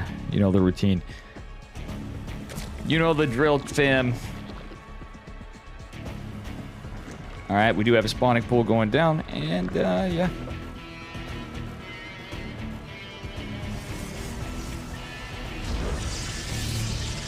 Yeah, this is going to be a standard opener from Protoss, but would like to see something a little different. All I'm saying, let's see some DT Archon. Let's see a 2-base all-in that's not resonating glaives this game. Let's see something cheeky. Or out of Jim Rising. He's the open and standard, but we might see something wild out of him. He always has some cool builds. Looks like we're going to start out pretty standard for both these gents. All right, we do have a 22 pylon from Alexander at a good timing. He's not going to be supply blocked for his adept, I don't believe. Looks like everything's lining up pretty good. And the two queens. This time, no links. Okay, kind of a bit of a different opener from Jim Rising.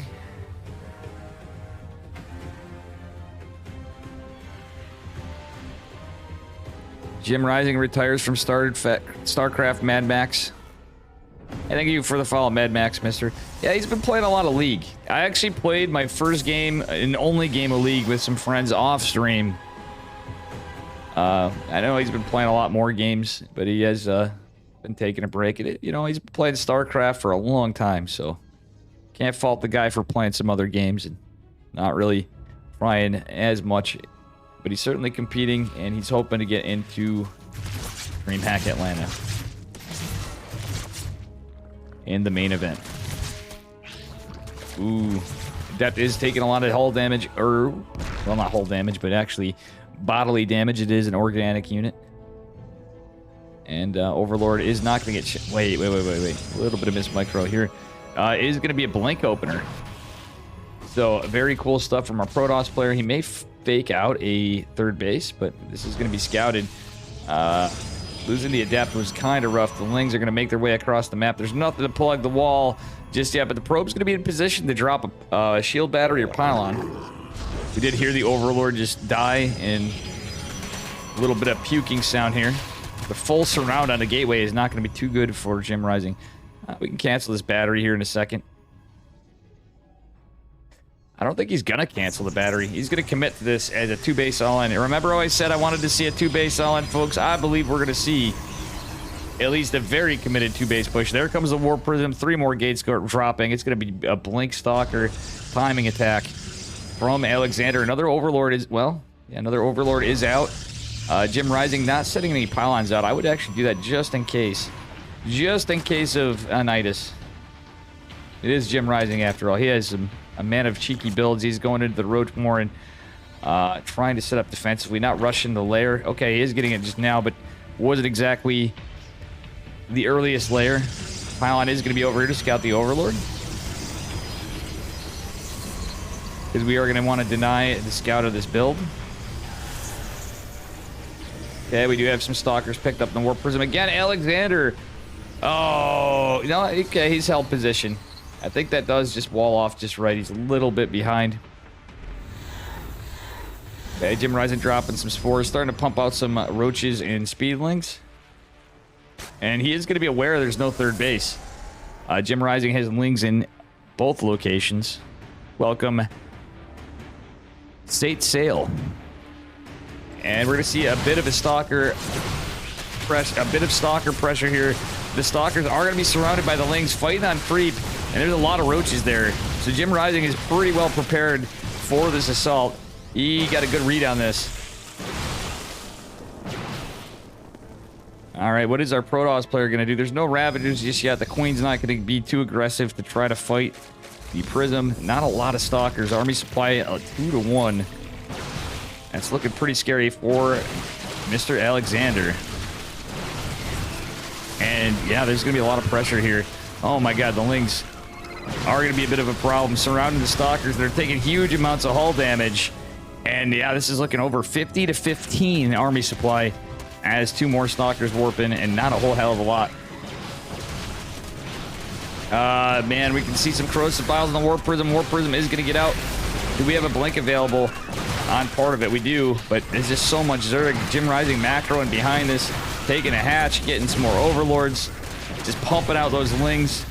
And unfortunately, there's a bit of a build order counter. Protoss player desperately trying to take a third base, but he has nothing to hold it with.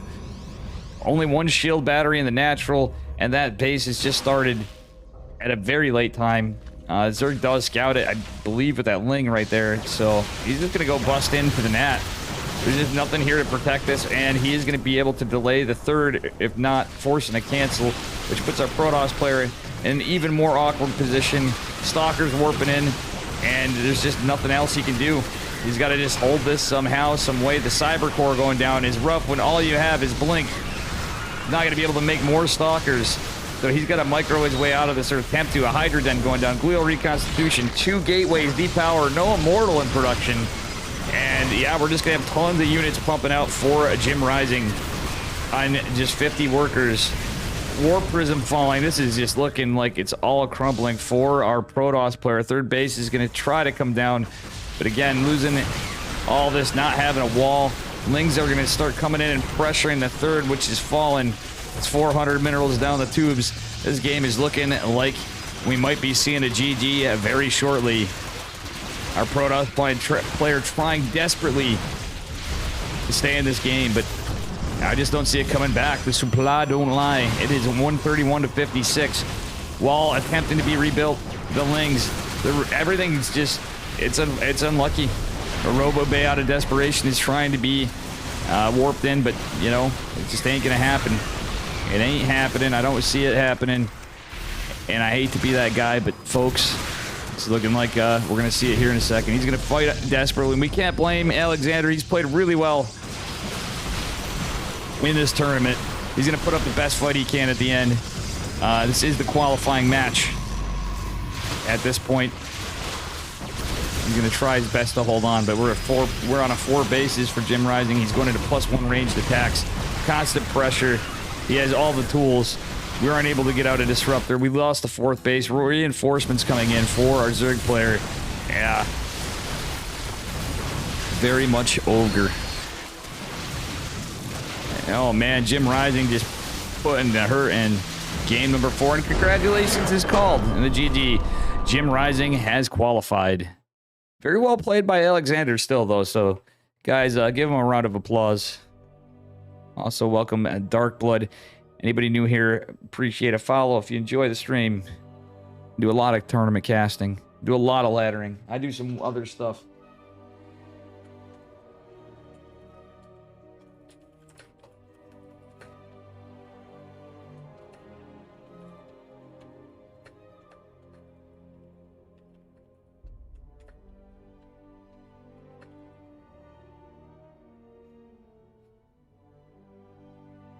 Very good stuff.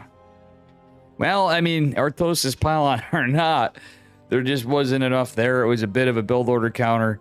We did see a good effort, a different build. He decided to spice it up and go for a 2 base all-in, which I was calling, but Jim Rising read that like a book. With some excellent scouting, and he knew just how to respond to it.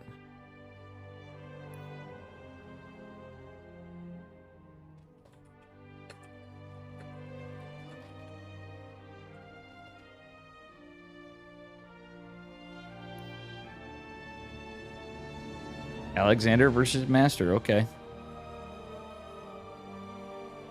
On the lower bracket. Oh shit, sorry.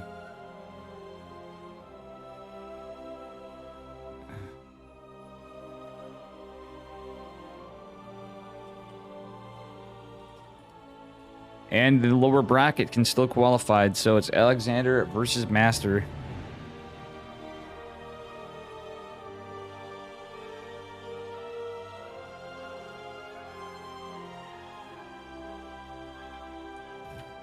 And Cosmos and I will be covering this one.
And we were just waiting on vetoes here.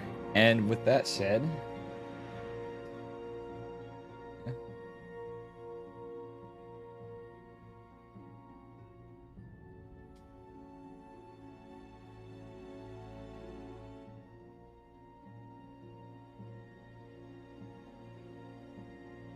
I'm going to go say my congrats to Mr. Jim Rising.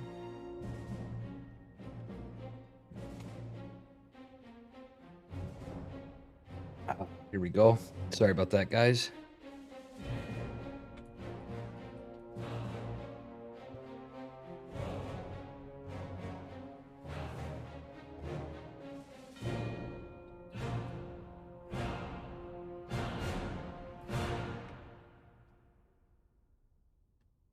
I think that was a little bit of yeah, I don't know. Alexander put up a good fight, we'll put it that way. But I think there was a little bit of a experience differential, if nothing else. Jim Rising's been playing a lot of other stuff, but still very well played. How you doing, Space Face Raptor? And yeah, welcome to everybody new here. I'm just waiting on vetoes for Alexander versus Master.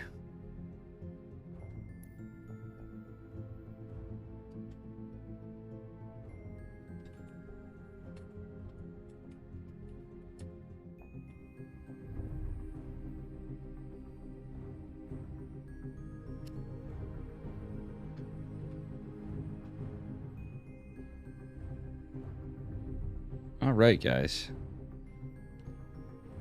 This is the 4th event I've covered, so I don't feel as bad for missing out on the number 1s of qualifiers. We got the number 2s of NA in Latin America, and we got the closed qualifiers for NA, and now we're doing Latin America, so that's good stuff.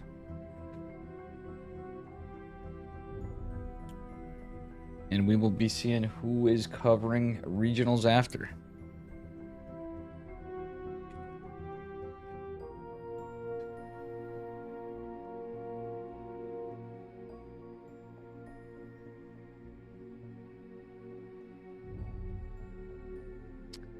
Bear with me here, folks. And if you want to look at the bracket again, let's take a look at how she's looking. It's exclamation mark B.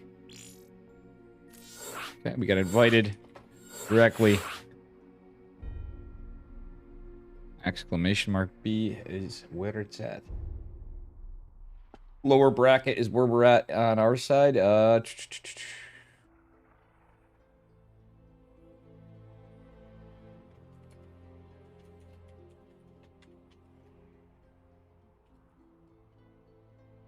think this might be a BO best of 5. Eggs has Eggs 2-0'd Smile. Interesting. Smile. Unfortunately, you got 2-0'd Smile fans. Buddy of mine.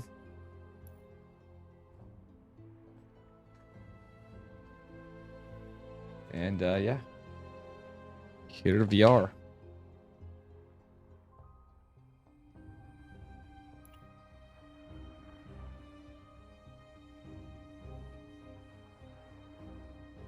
Again, if you guys like this channel, you like the content, you like the tournaments, check out my YouTube.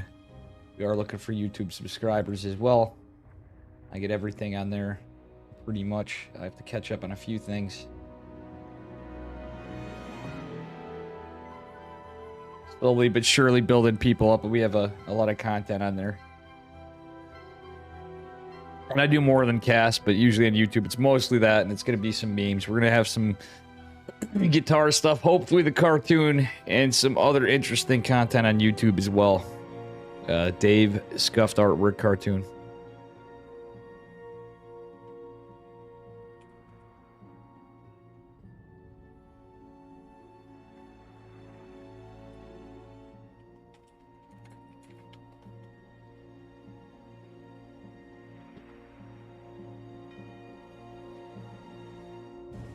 All right. Just waiting for these guys to start up here on the lower bracket side. See if we have who qualifies from here on the knockout.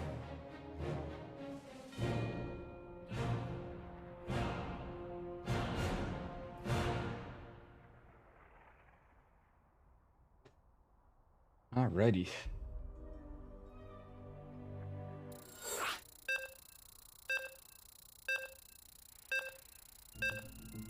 Hey, thank you, Duck Huddler, for the prediction. Let's go. We got game number 1 of this best of 5, and it's going to be a PvP. A PvP incoming.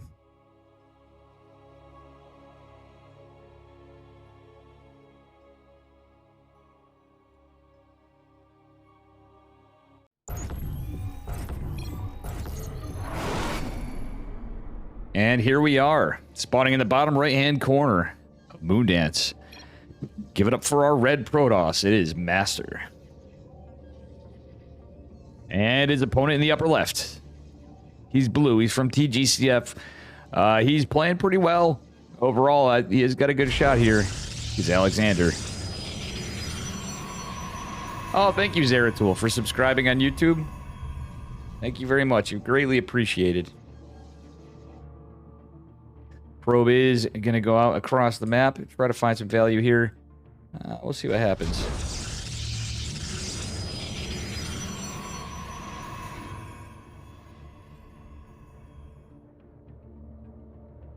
We shall see what happens here. It's going to be a cannon rush from Alexander, actually. Forgot to mention, we're going to see a low ground pylon first. And no scout just yet from our red Protoss player. Second probe going to make its way up. The other on the bottom is going to reveal that he has a pylon. And is there going to be a high ground? No, he's going to be annoying. It's going to be scouted. The jig is up. 2 pylons, or 2 cannons going on the low ground. A complete wall off with a forge from our red Protoss player. Alexander not getting a high ground pylon, but Azella is on its way out. Would like to see a high ground pylon go down, or try to. No probes are pulled because he's walled off. Now we have some probes pulled. Zealot on its way out. Another pylon coming behind this. The forge is going to be a good asset to this and potentially just hold the cannon rush. We do see a gateway coming down behind it from Alexander. Alexander going in to cheese the Protoss as a Protoss. Oh, he's going to lose this high ground probe.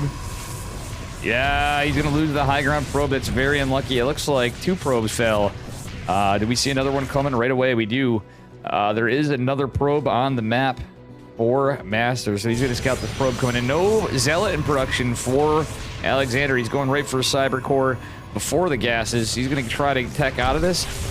He does see that there is a photon cannon, which will prevent the high ground vision from coming here. 1 gas started, and a probe being annoying on the other side of the map. That pylon is providing the high ground vision to clean up the gateway, forcing a rebuild, and the Cyber Core is just going to finish up. Oh no, Alexander loses the probe. He needed that for high ground. Does manage to get the gateway, but that probe could have got the forge killed. That is a bit of a problem. So what happened over here in the mini-map was this probe was chasing it all down, unfortunately.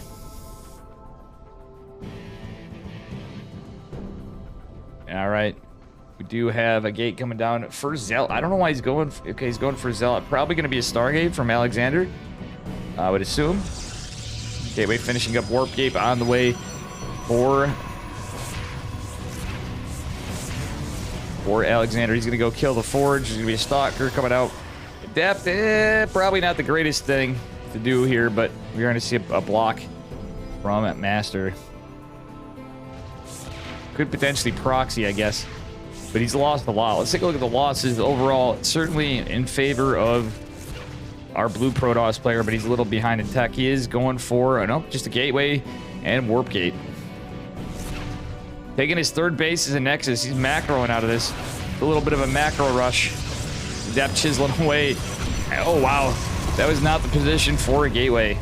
We do have a 2nd gateway on the way. Just completing, I mean, for our red Protoss player. What is this Depth doing? Okay, he's going to go chase around, be annoying, get the Stalker out of position a bit. Pylon blocks this, but there is 2 Nexi going down. Warp Gate a little ahead for our blue Protoss, to say the least. Or our red Protoss, rather. He's going to go for a Robo to shut this down. That's going to be a bit of a problem for Mr. Cheesy Boy, who has nothing for high ground, and that gate is some of his production. Well, he does get another gate down behind this. I don't believe he really got any information on what's going on the high ground just yet. Is going to poke up. Is going to see the robo at least, but that's one unit he's not going to have to defend. And our red... Yeah, he just has a zealot out. Our red Protoss player is now in a fantastic position. Pylon is not going to be warping anything in anytime soon, though. We do have a shield battery going into the third base location. Gateway going down. And Master's just like, well, you know what? We're going to take a Nexus and just play it out. Warp gate finally finishing for a blue Protoss player who is going to have another gate come down, but he's just not going to have the units. It is quite the supply lead for Master, who is completely supply blocked after that pylon, by the way. So if we can buy some time here, it's a good number of units. There is battery overcharge available, so the Zealot and the probes could help, but the battery's going to be targeted, so that's not going to be the best for our blue Protoss player. Gonna pull the probes back. The Zealot helping to tank some damage. Some stalkers being warped in. Another shield battery attempting to go down. And probes are pulled again. It's a lot of hull damage on these stalkers, however. Master is getting some more units in production. And, well, the gateway still stands, too. That's actually hilarious. If we look in the mini-map down here, we have this nice proxy gate still living for a little scouting vision. Hey, Dan Macko, what up?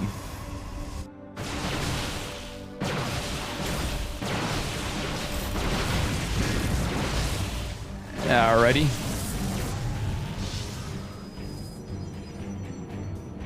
This should be pretty good. For, I don't know. Yeah, I think this is a hold, but our red Protoss player secured a base of his own. Not really seeing any robo production. He has one, but we didn't see a Warp Prism, an Immortal, and an Observer. He's just going into Twilight, keeping the pressure up. And the Adepts are going to be a bit of a problem here. Photon cannon to defend the Adepts a little bit, but they are going to be able to get just out of the range and get some kills on the left side. This is going to be a bit of a problem because this is going to pick apart our blue Protoss a bit. Okay, Masters decided he's just going to go the heck home and say, heck you, you're out, chief. Workers, funnily enough, pretty even. I really would have liked to seen this +1 go down a lot faster, more behind it, because we haven't seen any tech until just now starting for Alexander. But he is going for the faster +1. We are going to see an Immortal, and we're going to see faster Blink, more than likely from Master as well. Because he has his Twilight Council. He's just getting his 2 gases. Meanwhile, our Cannon Rusher going for a third base in his natural. Very interesting game number 1. Got a little cheese for you. Okay, Observer's going out for some scouting. Blink on the way for both players. Funnily enough, at the same time, Forge is just going to finish up. But we should see that +1 advantage for Alexander. Anything's possible, I guess. But Robo going down for Alexander as well. He's going to get some Observers of his own. Might get an Immortal. But he actually has the quicker Blink and the quicker +1. How things panned out. That's a little odd. All right, Master's going for a third base as well. Army Supply is still in favor of Master. He's got 2 Immortals to tank. Getting a Warp Prism, getting a Sentry. He's going for a push, but he hasn't started +1 just yet. Alexander is actually, he's got 3-gate Robo. No other production. I would have liked to see him drop some more gates personally, but c'est la vie. I guess Blink's going to kind of normalize out a little bit more. The +1 is certainly going to be researched much faster, and that Observer is not scouted. The push is scouted. More importantly, however, Observer does go down. There's only 1 shield battery at the third base, and it's only Stalkers. There's no Blink. +1's not even done yet. It's going to finish somewhere in this engagement, but it's more versus less. Battery is going to help, but he can't Blink these Stalkers back. Those force fields are going to be a bit of a problem to contend with, but even more force fields from Master. Master's mad. He's like, heck on you. You can't rush me. Blink finishing in 10 seconds. Battery overcharge is activated. Probes are pulled, but there's just not a lot of warp in production. And all he has at his disposal is Blink. Blink is about to finish for our blue Protoss player as well. And that's a lot of lost mining time as well. All right, there are batteries in the natural. Boys are pulled again. Trying desperately to fight this. Alexander's cannon rushes his way in this first game. Trying to seal it. GG is called and Master takes this game. Numero uno. Very good stuff. Very well held by Master, and was kind of funny to see.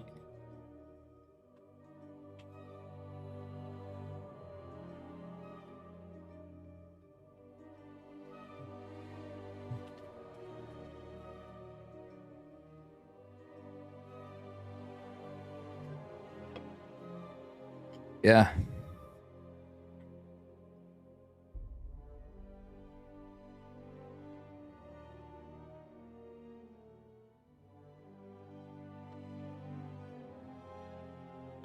Guys, I may have to put it on to another caster. We have another person covering this side now. We have Cosmos joining me. Just for a few minutes.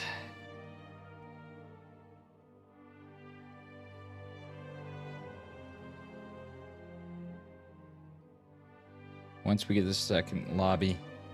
Hey, thank you for the follow, L Kitten Cat. Or I Kitten Cat. Can't tell if that's an L or an I. It looks like an I.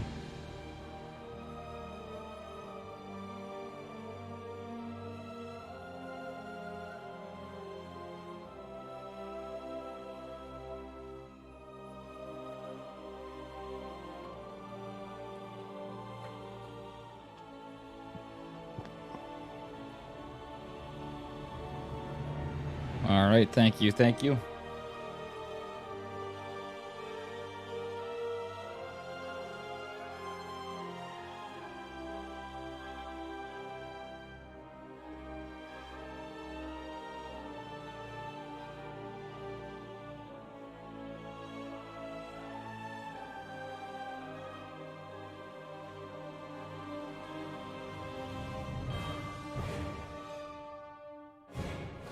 Again, I may have to take a few minutes, so we may just follow camera while we're getting in here.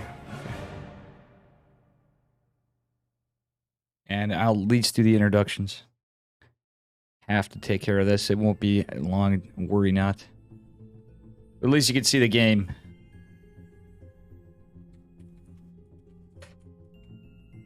We had a cannon rush. We had a little bit of spicy gameplay today, too. It is not disappointing.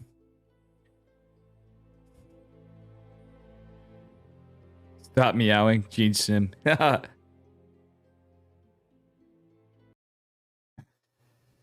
Okay. We got ourselves game number 2 in this best of 5 on the lower bracket of the DreamHack Masters Atlanta Latin America Closed Qualifier.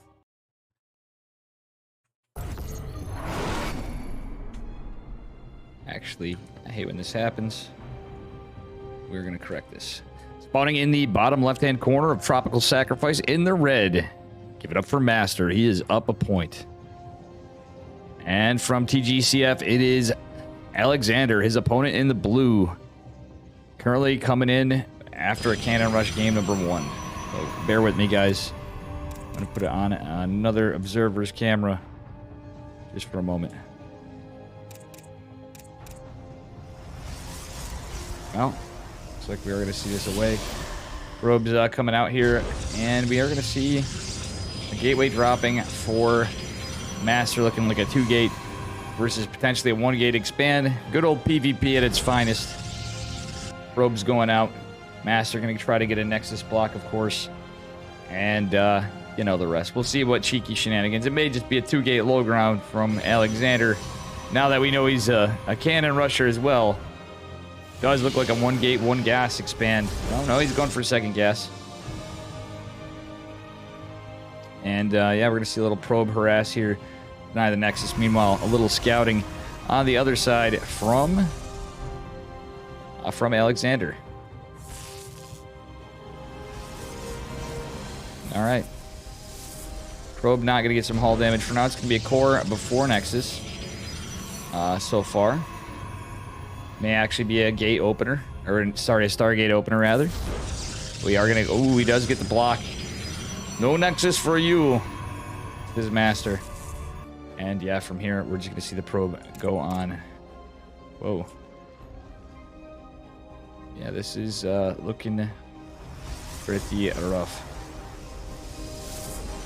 So that being said, Probe and Zealot gonna go get some information here and chisel away at the pylon. Looks like I guess I have to do the obs work, so bear with me. I might actually have to do obs and phone.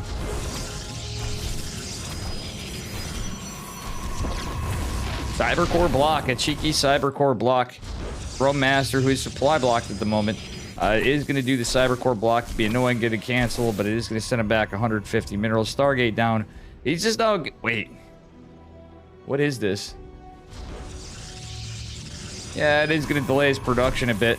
So realistically, as annoying as this is, the Stargate opener for Alexander is going to be just fine. And it's actually going to potentially hurt our blue... Or, sorry, our red Protoss a little more in a way. Oh, he's going to have a faster Nexus, but that said, an Oracle's coming out. This is going to be cleaned up. Delayed Nexus or not, that's 150 minerals, and it delayed everything for Master as well. Shield battery down is pretty nice, and we do have a bank for the next drop immediately. It's about a 10 to 12 second lead for our red Protoss player. So an Adept, a Stalker, and a Zealot walk into a bar and are going to be greeted by 2 Stalker bouncers. I would like to see Alexander kind of group up at least, because these units shouldn't be able to fight this too well. He's going to be careful, going to scout. But the and an Oracle as well. Now we're just into a really bad joke. A really bad StarCraft joke at that. The Adept is going to shade into the natural and not find full committal. Oracle going out.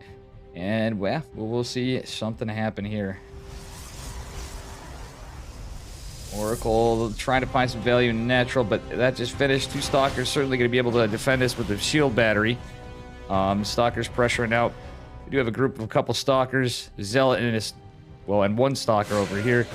Oracle does survive. Yeah, then Oracle too. He can actually take this fight if he so chooses to. 2 Stalkers are going to be a bit annoying. Stalker and the Zealot actually fighting, buying time for the Adept. if he was target firing the Adepts, he could have got some worker kills and potentially chill. Oh, what the hell is that Stalker? Oh my gosh. This Stalker right here was targeting the Nexus. That's very unlucky for Alexander. A little bit of miss micro here, but 2 Oracles coming in, getting a Stasis Ward, forcing some lost mining time, and I believe... Oh, another one said just... Oh god, that's hilarious. Anyway, that being said, we have Blink on the way for our...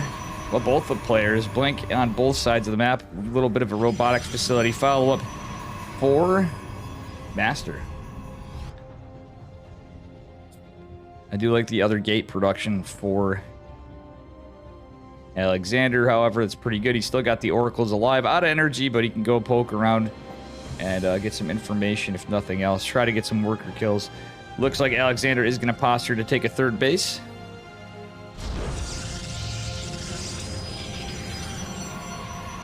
And yeah, the Oracles not going to be able to find any value here. Are going to scout this out. Will kill 1 probe, but are trying to be careful of the Stalkers. And yeah, bear with me. Okay, 1 Stalker looking out for any proxies. 2 Stalkers actually poking out looking for proxies or any pushes. Oracles are going to, you know, he's basically going to confirm nothing's really across the map. 2 Adepts coming, however. And there are some units in defense. But the Oracles may actually just catch these Adepts as they try to shade in. Maybe buying some time for... Yep, they are. Blink has completed for Alexander as well. Shades are canceled. Those are some canceled psionic transfers. And Blink is going to complete for Alexander as well. Hey, what up, Boris Nesprick? Welcome, buddy.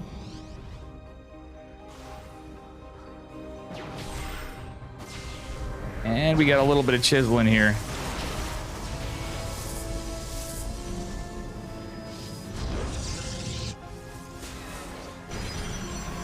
And 1 Adept trying to go in is going to get some value. There's no shield battery or anything. But guess what? These Stalkers are right on top of it. Cleaned right the hell up.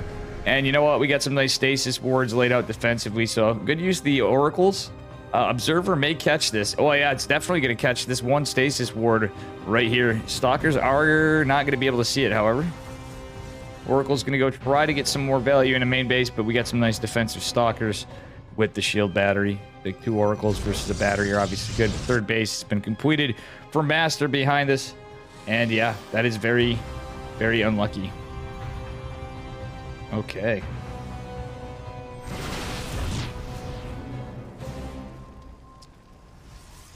Alrighty. And as this goes on, well, we got 2 Oracles just chilling there for the moment. Army supply looking dead even.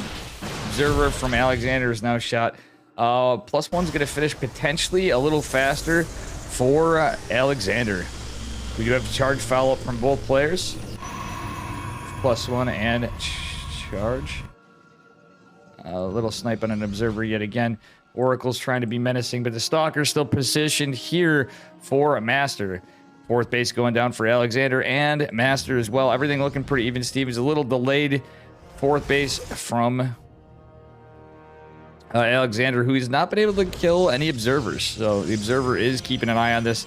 Very good placement.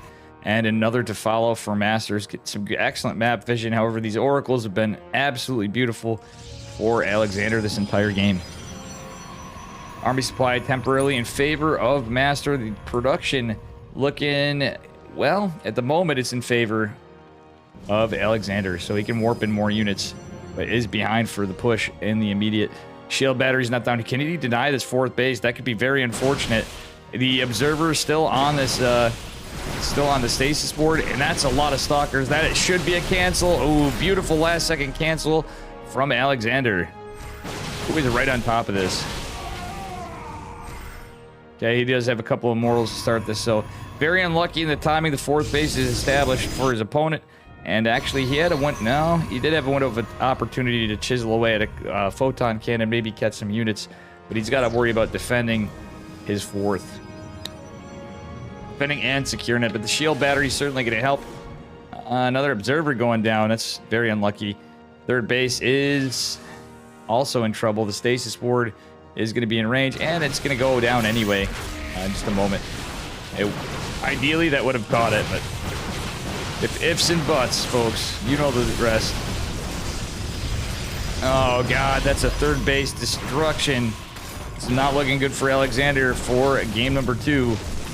He is supply blocked as well, while his opponent isn't, and there's a 5th base even going down. Oracle's trying to find some value, but are going to go down. He's going to try to retake his 3rd. 4th base is going to finish here, luckily, shortly. And he's got to find some value on the other side of the map. Behind this, there's a shield battery and a cannon. Shield battery's forward-facing, so he might be able to get a snipe. Might be able to get some damage. But he desperately needs to find something. Army supply in favor of Master, however. Oof, it's not looking good. A couple of Immortals and Archons may help this fight a bit. But the... Oh, no. That just went from bad to worse. As the warp prism is killed, well, units are being warped in. Oh, man. Very unlucky. How you doing, Tater Tutor? What up, Boris? Oh, man, this is looking rough. Battery overcharge activated. 4th base has been established for our Blue Protoss, who actually has an army supply lead, but it's trickling across the map. The Archons, the Immortals, actually fighting pretty well. And yeah, a beautiful blink back. However, there is a recall forced, and it looks like we're going to lose it. Oh, he actually keeps a lot of that army together. Gets everything the hell back. The Observer's still over there with its watchful eye in observation mode over the 3rd base, which is just going to complete here in a moment. That being said, we are going on to +3 ground weapons for our Blue Protoss. +2 is about to complete. We are going to go into a Dark Shrine. When behind Dark Shrine, you know how it goes. You know how it be, chat.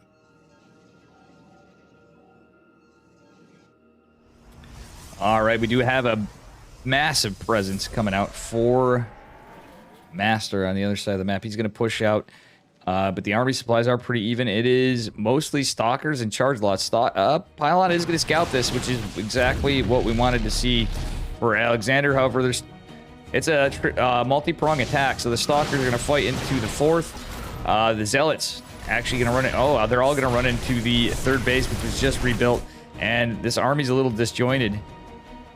Would like to see that. Okay, we're gonna have a warp in, And he's going to psych him out for a moment. This third base, or fourth base, is in jeopardy again. If we can get a control group split, this would not be so bad. His opponent is on 5 bases, has the higher army supply now. Alexander is going to have +3 in a bit, though, which could help him in the fight for a while. Knife's Edge Army Supply Lead does have a Robotics Bay on the way. Not a lot of units to hold this. The Zealots are going to try to buy him some time, but he's going to push the hell across the map. No Warp Prism means no DTs. He can warp in a couple defensive DTs, which would help the fight. He's going right the hell across the map. Unfortunately, it's a lot of Stalkers. The Archons actually chisel away at a bunch of the Stalkers at the Zealots as the Stalkers kind of meat shield for him. So they did help this fight a bit. Not the greatest. It did bring Master back home, however, but Master has quite the supply lead in army. Zealot's going to try to pick off some of these Stalkers, but I don't think that was the best engagement Alexander could have taken. He just was trying desperately to buy time. As the +3 advantage, I think he could have played a little more defensively, maybe just sent a little Zealot run by scouting for a base, but a 6 base is going down for Master. And Alexander just completely in the lead, and I think he is going to do it. Shield Battery Overcharge is activated. It is going to be sniped. And I think we're going to see a game 2 ended. But wait, hold the phones, as Steadfast says. Disruptors are going to be pretty decent, but not enough to hold the push. GG is calling. Master secures game number 2.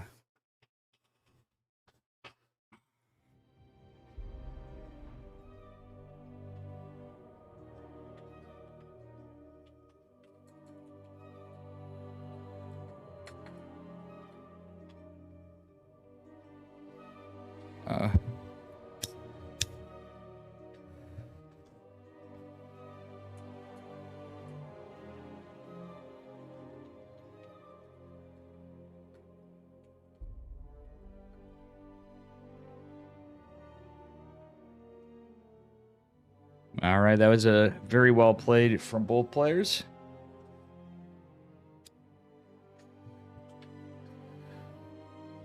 Good stuff.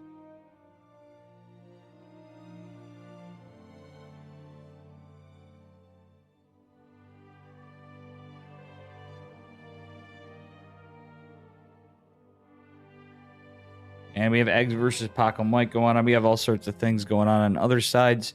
Cosmos is falling on my side. The Cranky Ducklings looked like they went offline for a minute. I think they may be coming back online just now. Will be coming online shortly.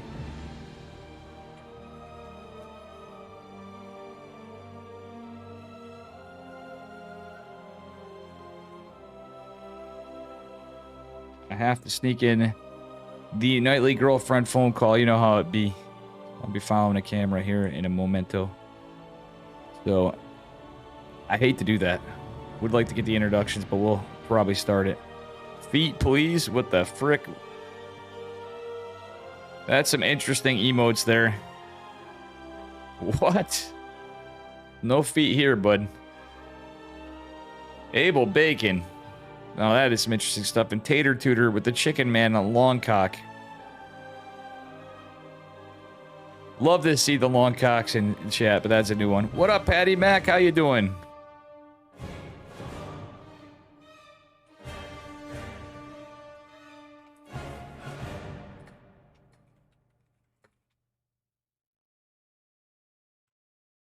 Abel Bacon is certainly an interesting human being.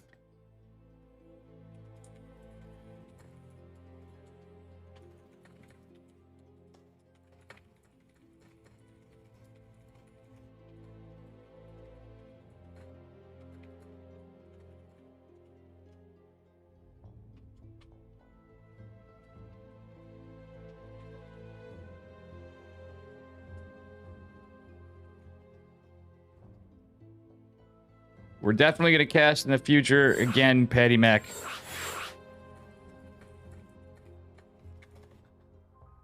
Okay. I do have to make this phone call. So I'm going to try to do the introductions. And we will follow Cosmos just for a bit. And I promise be back with some more casting after. I just have to do this. Again, we hop on at the last second for DreamHack qualifiers. And congrats to Patty Mac again for qualifying. Base Patty Mac. We're all proud of you, bud.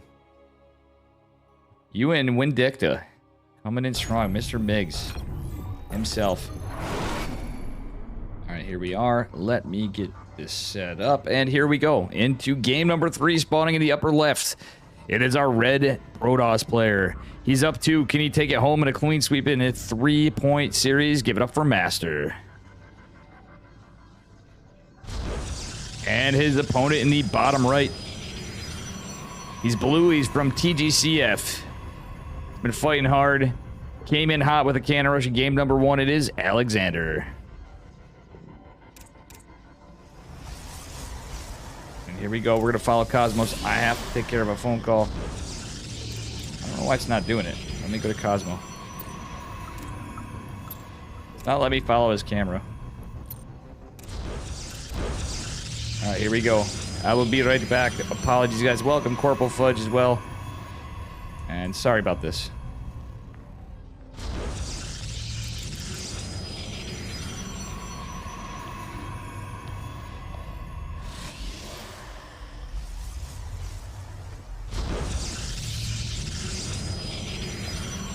Hi, baby. Good. How are you, honey? I'm following my Brazilian friend's camera. I'm like, oh, sorry. Cat can hear me.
Well, that was embarrassing, guys. I'm back.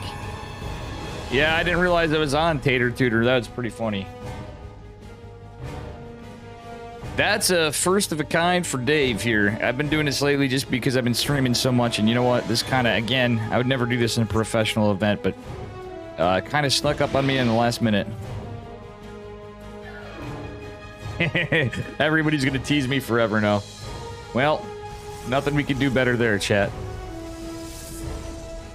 I gotta get in the habit of using my master kill switch mute. I have 2 forms of mute, and I swore I did the more difficult one. Good job, chat. Sorry for scaring some of you away. Just now caught up to that, and we're back into casting. I had to do what I had to do. Finally muted it. Got a nice hallucinated Phoenix going out. Is gonna scout some of this. It was a robo opener from Mr. Master. Going out with a Warp Prism. And yeah, we do have a little bit of action going on. Warp Prism getting warp in with the Immortal. It is a 2-gate robo push. Third base going down. What a ballsy move from Alexander. He's gonna have to cancel the hell out of that. Hopefully he gets a cancel. Is that a cancel or a kill? Oh my gosh, Alexander does get the cancel. We're going to see a little bit of a skirmish here. Not a lot of units for Alexander. He does have 2 sentries, which can help, but there's 2 sentries versus the 2 sentries. Battery is pulled. The boys are pulled. Trying to fight on top of 2 sentries. War Prism is here to juggle. What a fight going on in the natural base of Cosmic Sapphire. Oh boy, Probe's getting a little clumped up here. And yeah, that was pretty funny. All right, 25 worker saturation on the natural because somebody was a greedy boy against a very aggressive push. 2 zealots are warped into this. Blink is going to complete, however. But you know what? This base looks like it's in a lot of trouble. Starting to take some serious fall damage. More stalkers coming in. Force fields being more provoked. But guess what? Blink's here. Boys are pulled and the Nexus is going to fall. And this is going to be game. Oh my god, it's PvP. Is it ever just game? And you know what? GG. That was over pretty quickly. And again, apologies for that. That was pretty funny. That's a first of a kind on a Dave stream during any kind of ESL cast, much less a DreamHack qualifier. Oops.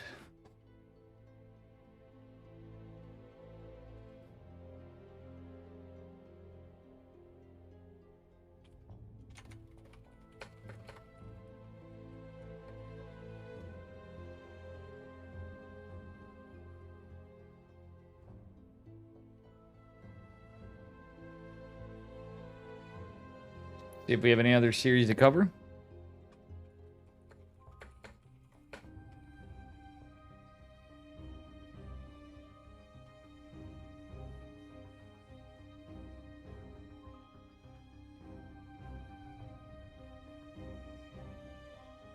That was hilarious. Mr. Patty Mac.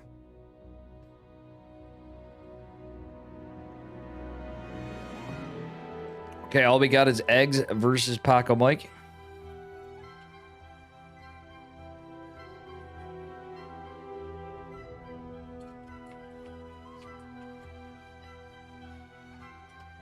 I gotta say, internet, knock on wood, has been going pretty smooth today, at least.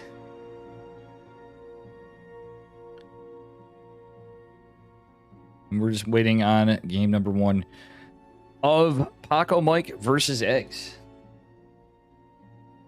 to finish. And then I'll hop on that series. It's our last remaining series. Wait for this to catch up here. And I'm going to go meet Corey and Trevor for smokes. Corey, Trevor, smoke. You know? Don't you know, you hoser? I'm not even Canadian, but I'm going to meet my Canadian friends. Shout outs to Steadfast, some drunk Canadian up a tree. Trigger. Juggernaut Jason. Maples. And the rest of y'all. Where's the any key? Drickat. We're going to go down the whole Canadian list. We're going to get them all. Man. Anyway, let me give me a smoke while we're waiting for game numero dos of Paco Mike versus Eggs.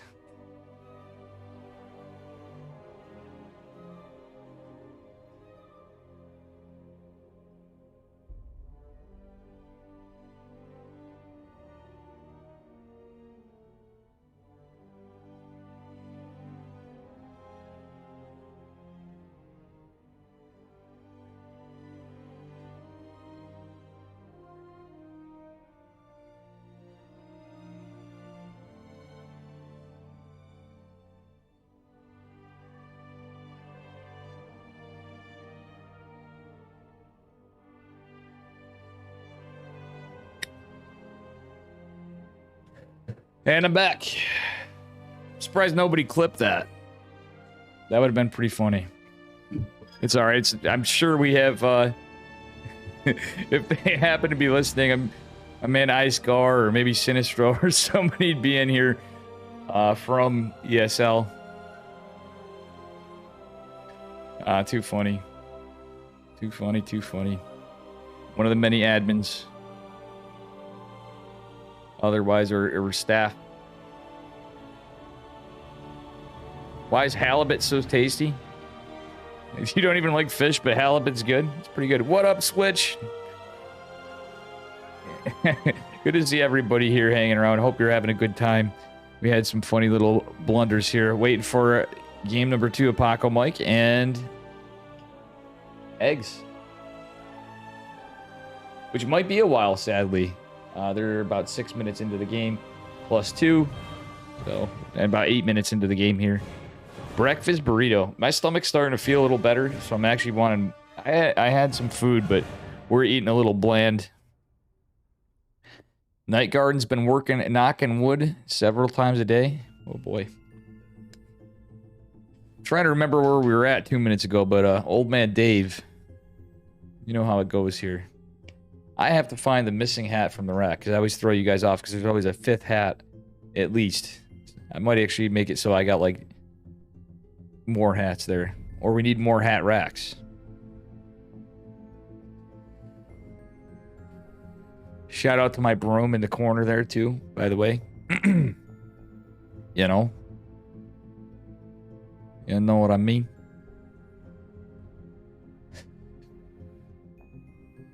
Alright, so I'm looking off the Cranky Duck League's stream for Eggs versus Paco Mike. Cosmos and Horace is casting as well in Espanol. We got Cosmos, my dude, doing the Portuguese cast.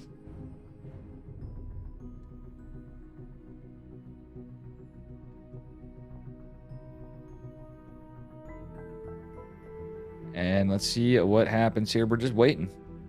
We are waiting. No news to report just yet.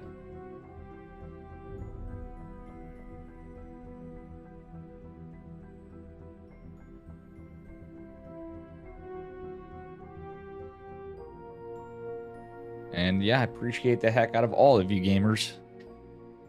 Thanks again to Chicken Man earlier for the humongous raid. I know we had to we shook off a bunch of the raiders, but CSL DreamHack Masters Atlanta coverage, so we'd be doing pretty good. Appreciate everybody's turnout and your lurks, your hanging out, your chatting, your follows. If you're new here, smash that damn follow button. We're always looking for new followers, and if you're extra generous, you want to support the channel, you can subscribe or donate. All right, we got a map number 2 on Data C these nuts. I mean, Data C. Only on the Dave stream during a DreamHack event will you hear such language when it's on my stream. If I was on ESLC, D, B, whatever, you'd never hear that because, you know, mature language stream here, folks. We try to do our best. Sometimes the best you do.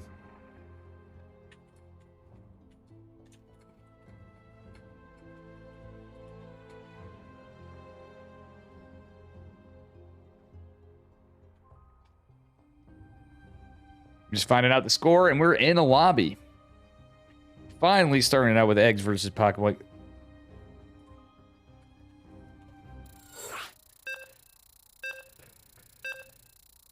All right. Got ourselves some StarCraft. We got a little PvZ action again. Had a bunch of it today.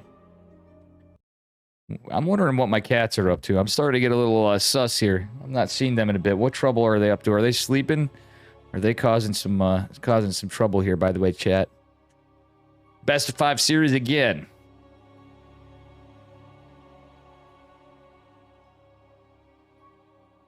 All right, here we go. I guess I'll have to change it up just a little bit. Spotting in the bottom left-hand corner of Data CD's Banelings. It's Eggs. Our red Zerg player. And his opponent in the upper right, give it up for Paco Mike in the blue. Mr. Protoss, man. Eggs, a very cheeky player. Paco Mike, he's a really strong one. Gotta say, he is sometimes pretty underrated in my eyes. Like, I think overall, he's a really good, very solid Protoss player.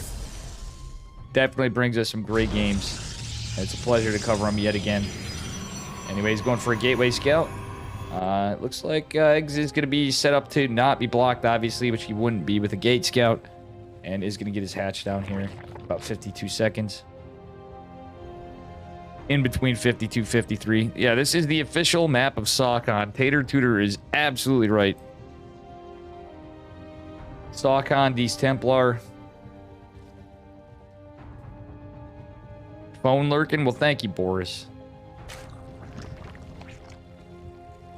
Alrighty.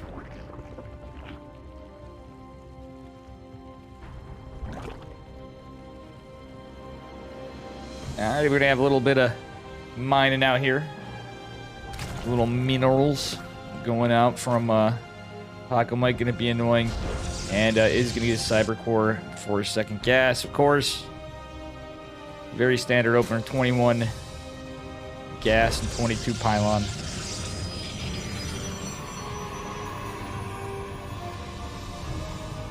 Okay. Yeah, I'm wondering if Paco Mike's more than likely gonna go Stargate, but we'll see. This is the meta. But as we saw with eggs, he could be right on top of it if it's the hero build. And we got metabolic boosts coming, double queen. We'll see what happens in this game. He's not really getting any lings out yet. Paco Mike is gonna go around. He's not even gonna look for the third. Okay, now he is. Does find the drone. Isn't gonna be able to get a block, however. Actually, he may get a block. There's no lings out. Yeah, he got a little bit. It wasn't really a delay, but Dags got it out just in time, and he's just droning up hard. Another queen was in production. Now he canceled. What? Did only one? No, he has both queens. Okay, I'm hallucinating here, chat. I thought we had just one queen. It is a Stargate opener from Mr. Paco Mike,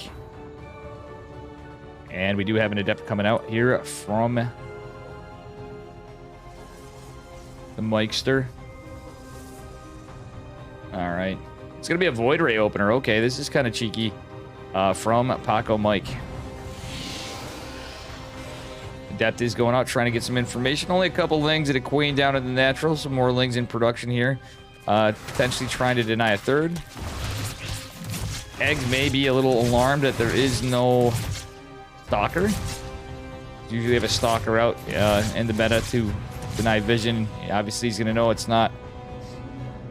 He's going to be thinking it could be Twilight, potentially, but I mean, he may just be onto what it is.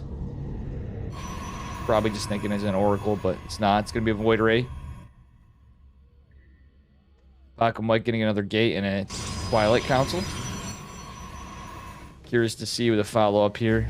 Usually when you committed as much gas and minerals as a Void Ray, we're likely to... Okay, he's not going to find the Overlord just yet. He's going to go right by the Overlord. And instead, he's going to kill a Ling. Yeah, Lings are going to run away in fear. So he can secure a third base at a pretty decent time. Warp Gate's going to finish up here. One adept in the wall. The previous did fall. Hey, that kind of rhymes. All right, we got 4 gates in production, so I'm thinking we might see something cheeky. As we did out of Alexander with the Void Ray opener. And maybe something like... Yeah, it's Resonating Glaives.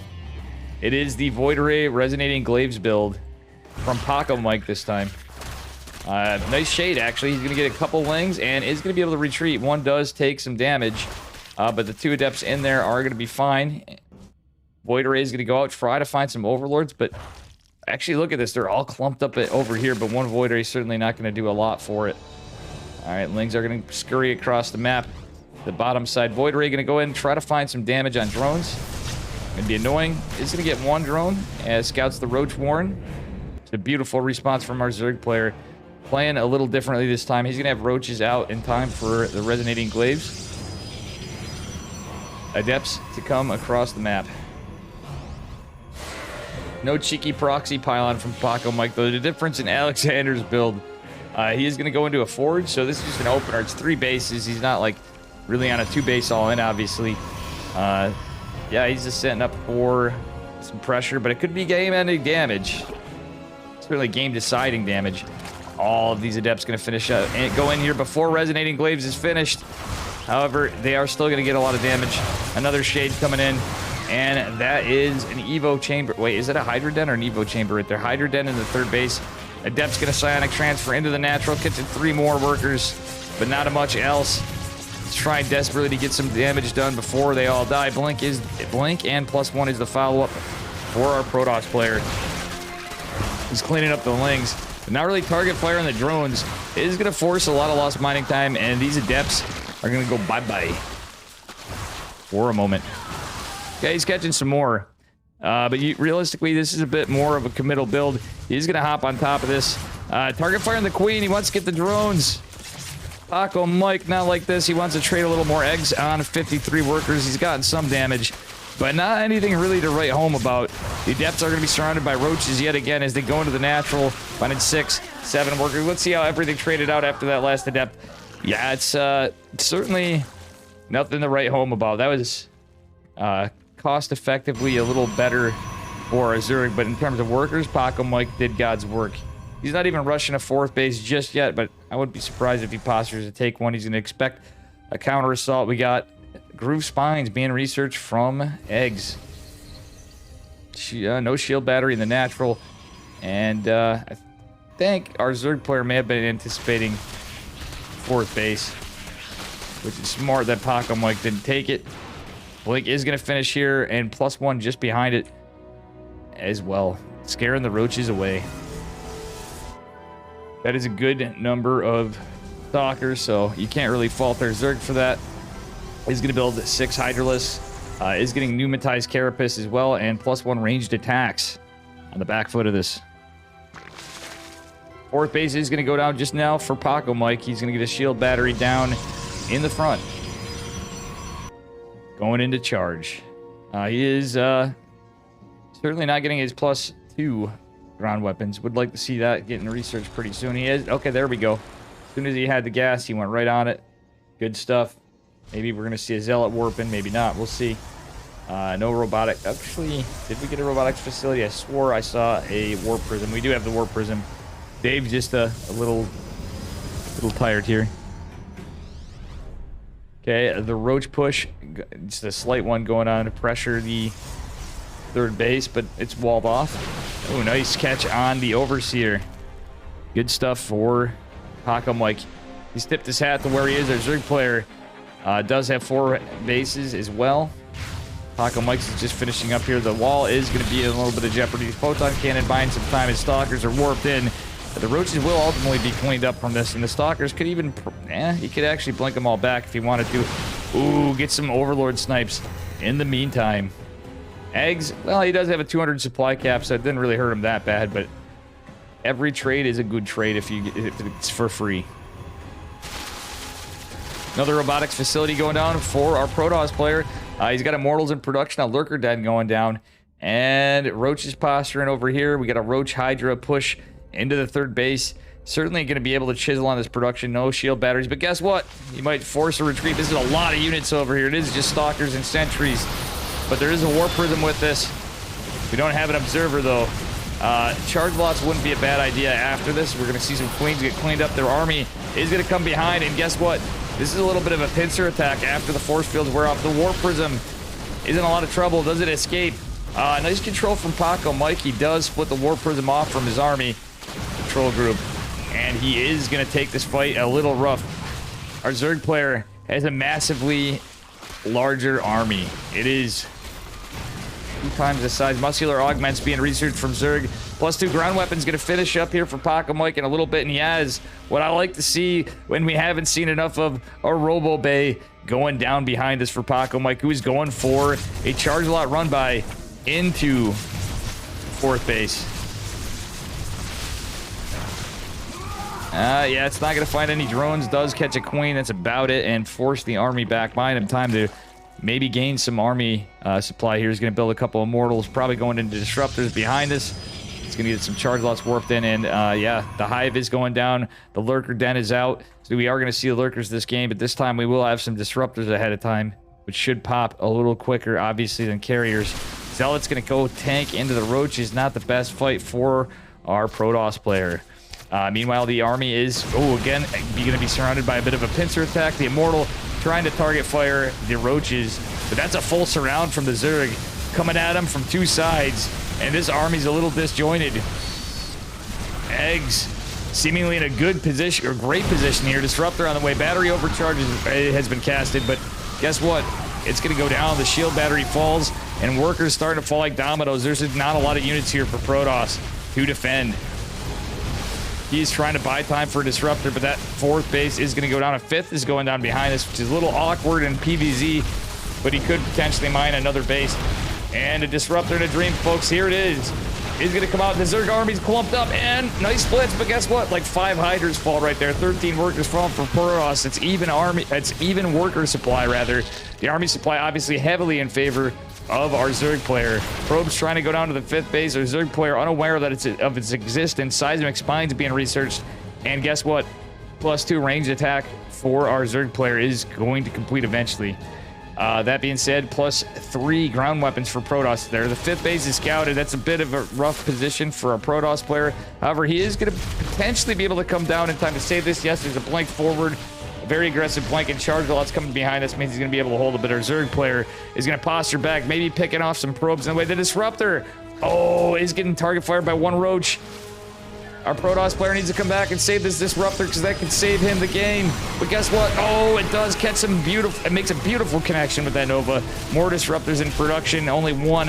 But that said, it looks like Paco Mike just barely holds and secures this 5th base with a bit of nice observation, saving the disruptor with just 4 HP.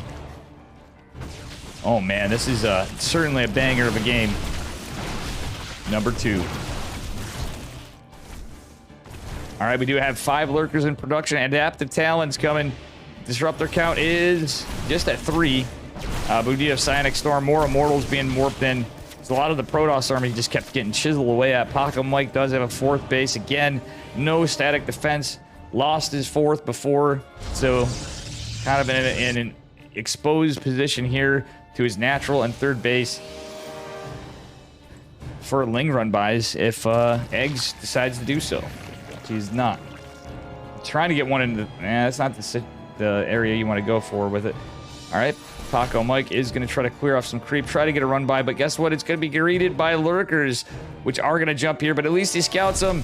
Oh, does Paco Mike get in? No, doesn't get any shots on the lurkers. The army is going to have to come up and waddle its way back in slow Protoss form. And these lurkers are going to get a lot of damage done with the Hydras, the gateways. We're certainly going to see some units fall, or some structures fall, rather, as the engagement goes on. And a beautiful probe pull. Oh, my God.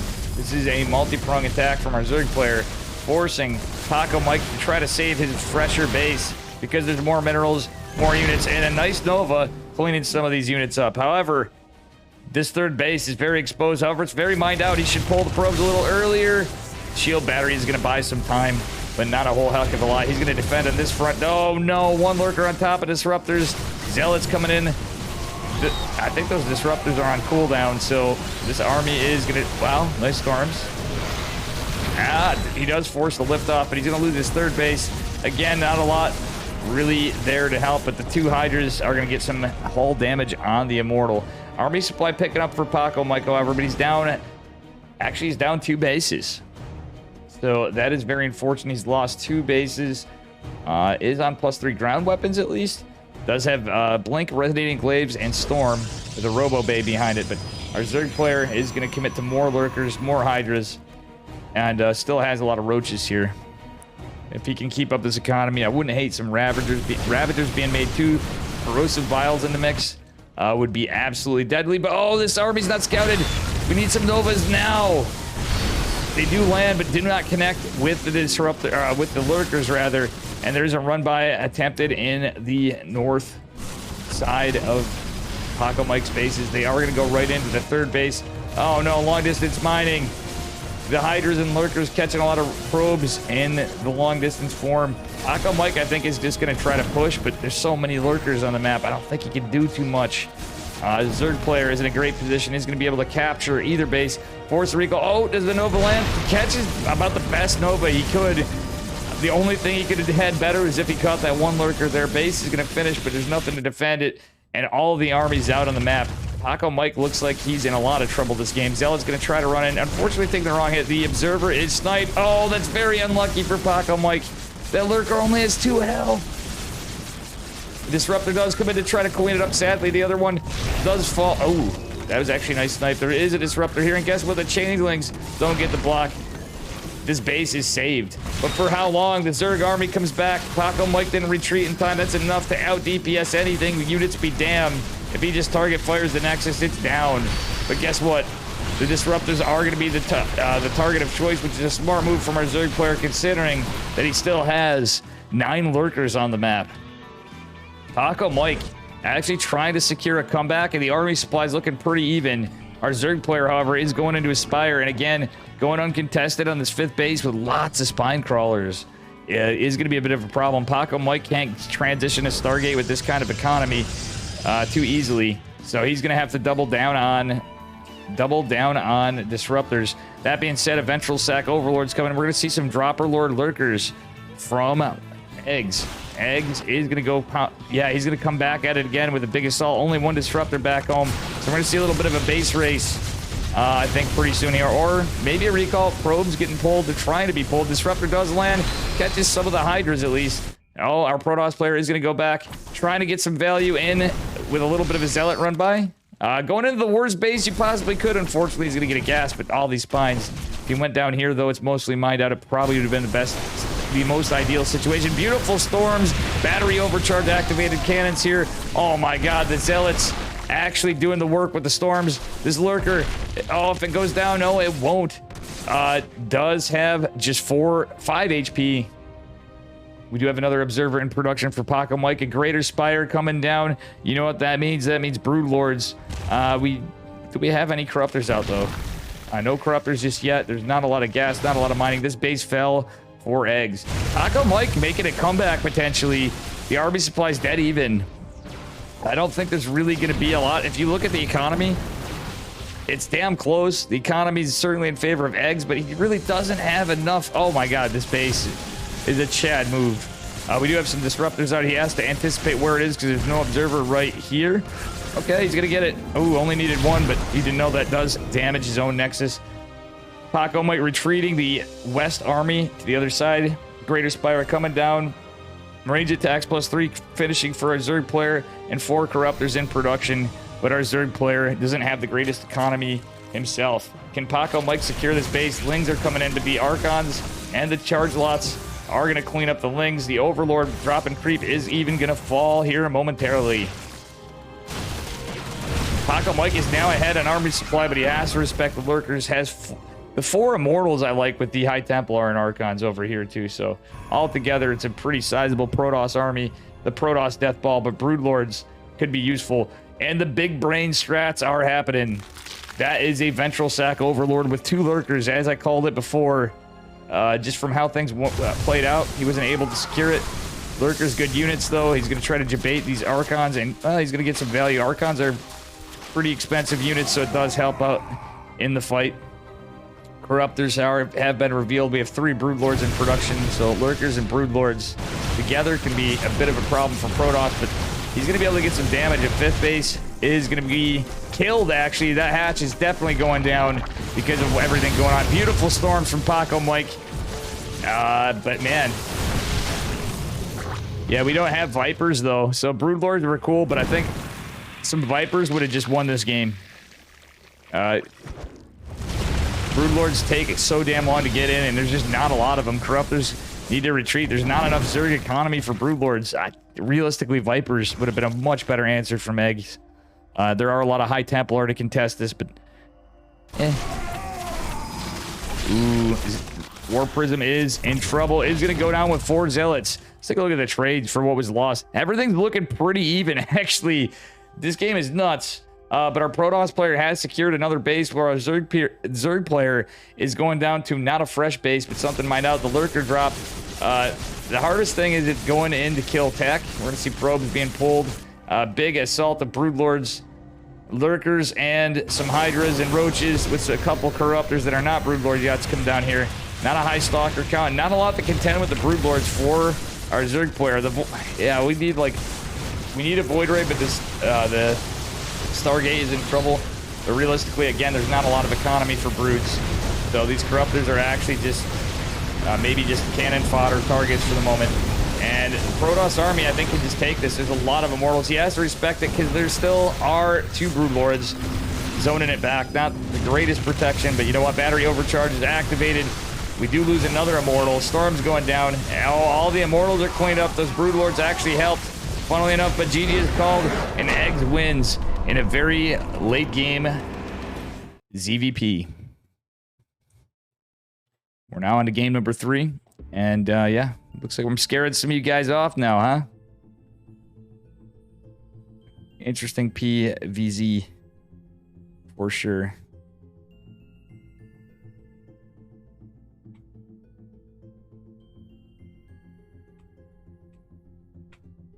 Thank you guys for hanging out still, those of you still remaining here. It's been a pretty hopping week for Dave on Twitch, I gotta say, at least.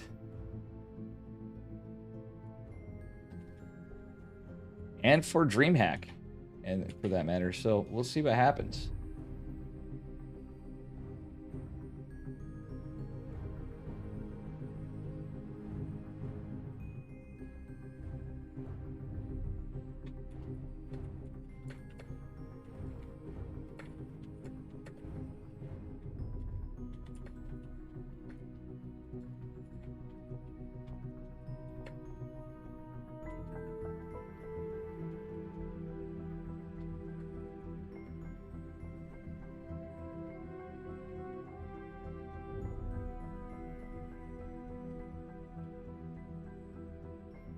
All right, ladies and gents, we're going to be waiting for game number 3 as we continue on here.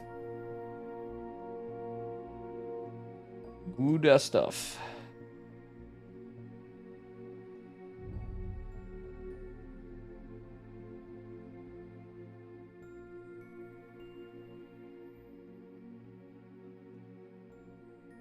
This potentially could be my last DreamHack coverage. I'm assuming it is, honestly, because I'd never heard anything on regional coverage and I got to them late. I don't know. Pay up? You want to get paid up, Mad Max? Prediction. Here's the outcome. Wait, no. We're not paying up yet. It's for the series. We can do it for the game.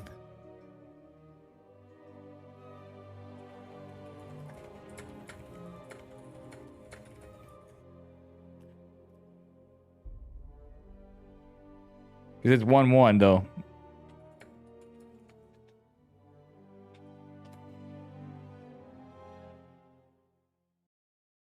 Who's eggnog? What?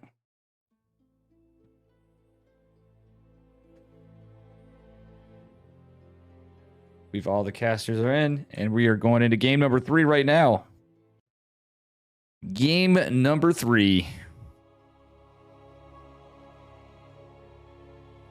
And a reminder, smash that damn follow button. It's free. Help old man Dave out here a little bit, you know what I'm saying? You're trying to grow the fam for all the goofy streams I do. Alright, let's go now on to game number 3. We are even Stevens. In the upper right-hand corner, Stargazers could potentially see some cheese here. Here's our red Zerg player, it's Eggs. And his opponent in the upper left, give it up for our blue Protoss player, Paco Mike. Giving us some really good games. That was definitely a pretty good PVZ right there. Or ZVP, depending on how you're looking at it. Alright. We're going to have a gateway going down. More than likely. Paco Mike's not much of a cannon rusher these days, you know? Okay, no cheeky drone just yet. Come on, man. Give us like a gold base. Give us a gold base third proxy hatch or something cheeky. I was hoping to see something. Eggs. It doesn't seem that cheeky as some of the Zergs we've covered. Certainly not Reaper. If this was Reaper, we know we'd possibly see minerals being mined out, going into the gas and all that stuff. But we're not going to see any of that in this game so far. Standard opener from both players. Paco Mike just doing Protoss stuff. And Eggs doing the usual Zerg stuff in a macro game. We got the hatch gas pool, 16 hatch, 20 Nexus. You know, We see it all the time these days. What is it? There shall be no 4-gate flower builds here in the DreamHack Latin America closed qualifiers. All right, gas going down for Paco Mike. I got a little patrol pass scouting from Paco Mike to see if he's pulling off gas. Just in case it is a speedling build. He wasn't paying attention totally because he's a way better player than I, so he might be able to tell, but was not paying attention. All right. Is that a Cranky Duckling's lightsaber, double glow stick? I said lightsaber. Oh my god. Paco Mike likely to do a Stargate opener as we see the gas bank go to 150.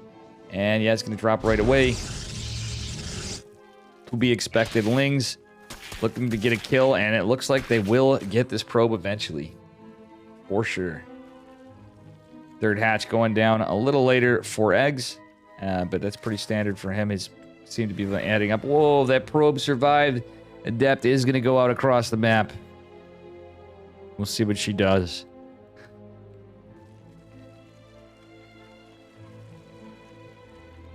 All right. Adept's going to shade out. Woo. Giggity is going to get a canceled sign and transfer going into the net. Does get a drone. And Paco Mike is controlling this pretty well. We're not going to see an overextension just yet from our Zerg player. There's another Adept coming, but yeah, it's taking some shield damage. Has to be careful. Oh, no. Might get a little hull. Nope.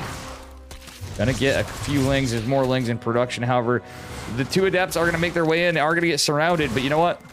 I think they're going to get some decent worker kills. The one in the back does it. In total, 4 drones going to, so far. Not the greatest value for 2 Adepts. Oh, gets another drone. Actually, now this is starting to stack up, and I would say at this point it is a little worth. Does it get one more? Oh, one more drone. 5 drones, 4 Lings. That is entirely worth it in trades this early. Very well done by Paco Mike. It's going to be a Void Ray opener. And the Void Ray will go secure this. Actually, all right, yeah, we are we to see it? I was hoping to see this back base being taken, but he started mining a little later. Don't hate it from Paco Mike. Looks like he might be doing the Resonating Glaive build again. He could throw something cheeky in here, though. Just a Void Ray opener. Oh, he actually is going into Sky Toss. So we are going to see a Fleet Beacon. So our first Sky Toss game of the day. And we'll see if this is scouted by our Zerg player. Void Ray has potential to catch a couple Overlords if it goes right out. But those Overlords are making their way back home to Queen Spore Defense. Void Ray tried implying that the third base was being taken at Triangle or down below, but it is not going to be the case. I think he might get one Overlord. Very smart moving back from eggs of the 2 and going toward the main, though. Well, Paco Mike was just looking for any around his base. He's blinded a little safe. He is going into Flux Veins Void Rays. Okay. The memes are back, folks. We thought we'd shaken them off, but you know what? We'll spice it up for another game.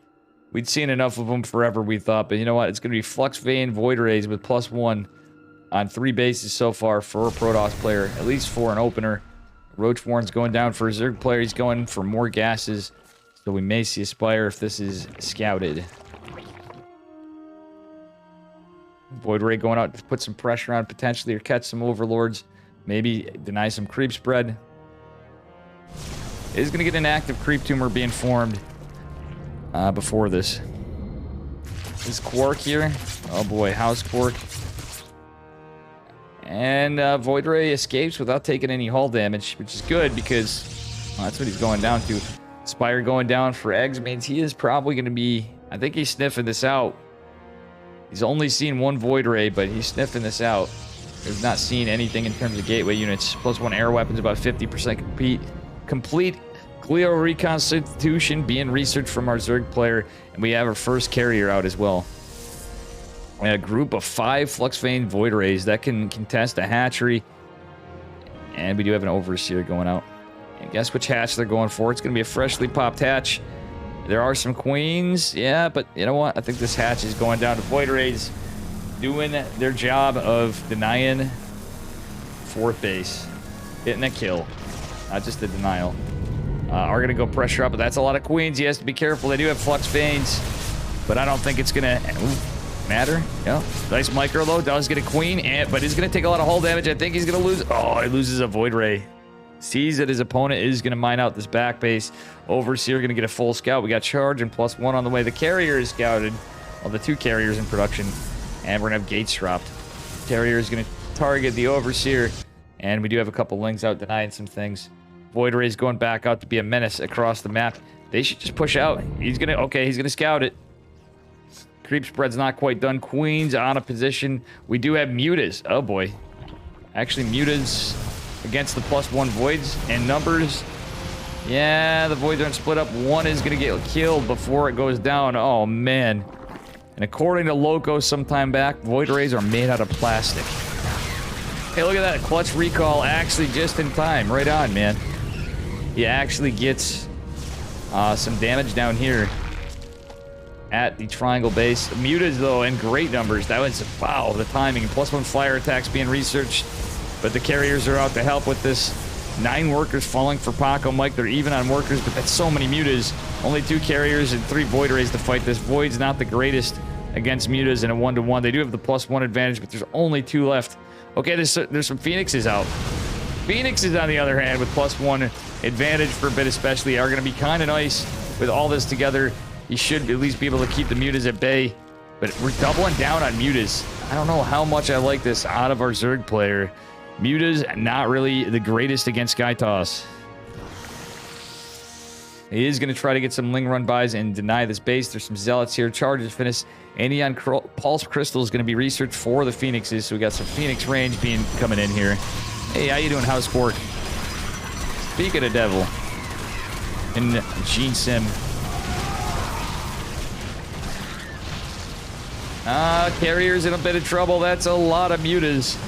They're going to trade out a bit. The Phoenix is trying to come save the 2 carriers. Carriers are expensive units. Oh my god, that 1 carrier barely saved for now. Oops, a little misclick here on the minimap.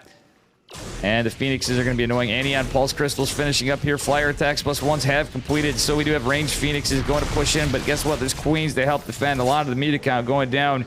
And we're transitioning into Corruptors for our Zerg player at each base. Was finally able to secure a hatch, but guess what? There's going to be charge lots in the mix now. So Phoenix's charge lots, carriers, Anion Pulse Crystals, +1 ground weapons. And, well, it's 4 bases for Protoss.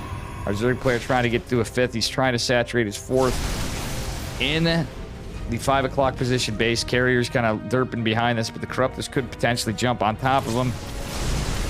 They will not. They're just popping right now. Zealots getting God's work done on these drones, though. Ling run by coming in on the other side of the map with some roaches against just charge lots, forcing a recall. And oh, guess what? Even damage carrier is going to actually survive with 27 drones going down.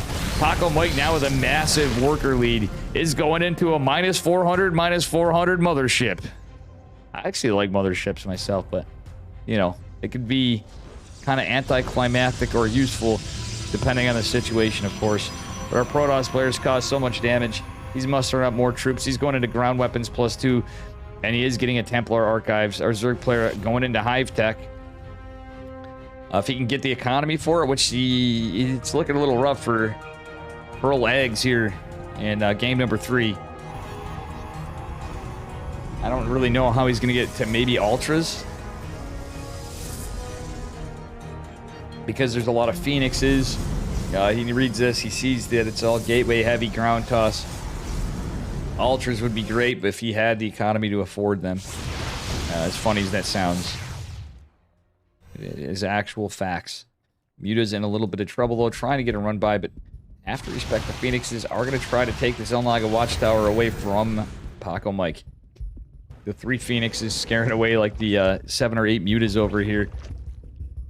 That's pretty funny to see. 5th base getting secured from Paco Mike behind this. And a 6th base trying to go down for eggs. Pathogen glands being researched from our Zerg player. This is kind of nice. We're going to see some Infestor play. So we're probably going to see Microbial Shroud, which is going to be a little rough with the Storm and the High Templar and everything else. But it could potentially help his army to take out the ground troops from the carriers for a bit. That being said, you have 4 Infestors in production. I kind of like it still, because you have 2 things going for you. If you use them right with Pathogen glands, you got Fungals and you got Microbial. So Fungals and Microbial together with this aren't too bad, and he has the ability to make Vipers, but he's kind of still tied up in some mutas and doesn't have the greatest economy just yet, but he's securing some more drones in all this. Greater Spire being researched. What is our Zerg player doing here over here, rather? Like I said, Ultras might not be a bad case. The fact he's getting an economy together. I don't really much agree with Broodlords. But our Protoss player was just on double Stargate. Muta's catching some workers, but they're ultimately going to fall to the Photon Cannon, the Battery, and the Phoenixes. He's trading them out at this point, but meanwhile, a Zealot run-by is going to be denied by the Roaches. Let's take a look at the trades this game. Certainly in favor of Paco Mike, but our Zerg player is catching up a little bit, going into Melee and Carapace. Just has Flyer attacks +1 and Burrow for the Infestors. And I'm losing internet. That's great. I'm not going to jinx it. Let's hope it stays in. Seems to be every night lately. In the last bunch of nights, we've been having it happen around this time. So I got to figure out what's up. Fungal's going down, and a little bit of pressure here.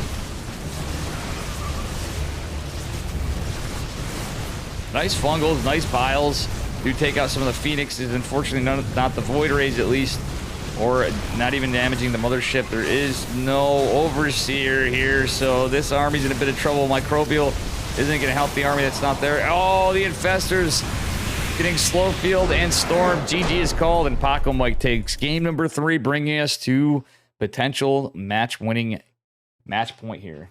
We don't know for sure yet, folks, but we might be on match point. Holy heck and heck.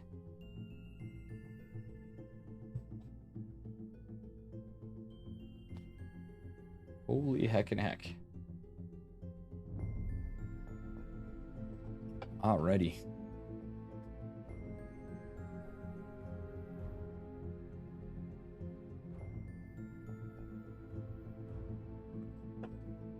Jeez, I must have missed some I hope I didn't miss some subscriptions here when people had them. This is reading a little strange on here. But thank you guys for the support in the last bit. I do appreciate it while I'm still on my grind. And good to see some friendos coming back that we don't often see. We're going to have the return of Patty Mac and Dave Cast in the future, too.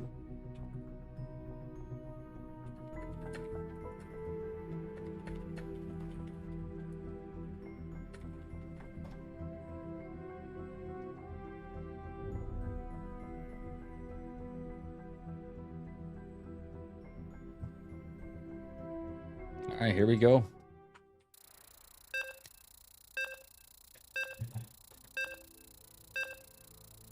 Maybe we'll have Patty Mac join Chicken Man and I on a Sunday.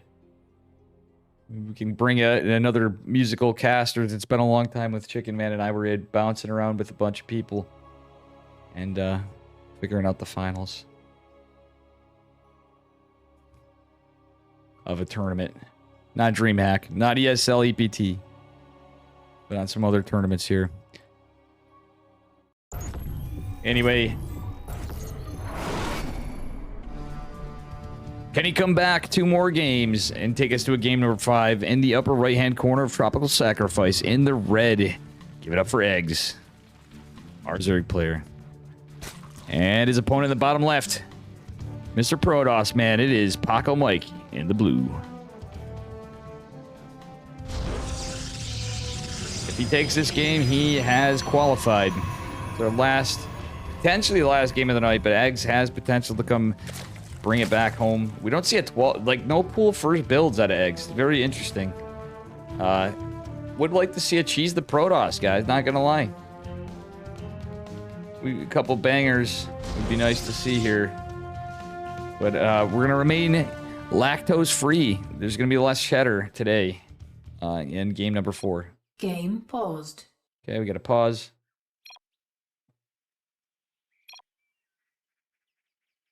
Is this the wrong map?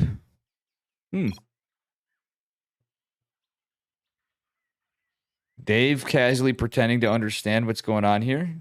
I understand a little bit of it. Remake. You're on the wrong map. That's okay. And, yeah. Paco Mike does not win. We had the wrong map selected. Whoops-a-daisy. See, there's little funny stuff that happens all over the place. Probably nerves from the qualifiers. These guys have been fighting for a while and are really wanting to get in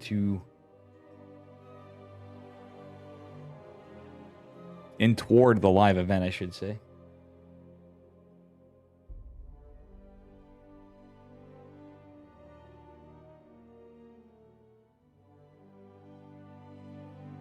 There we go. We're on the correct map now.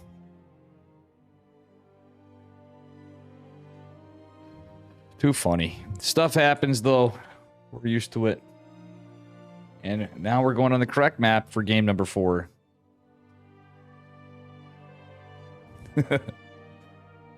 Mistakes were made, chat. Mistakes were made. How's everybody doing?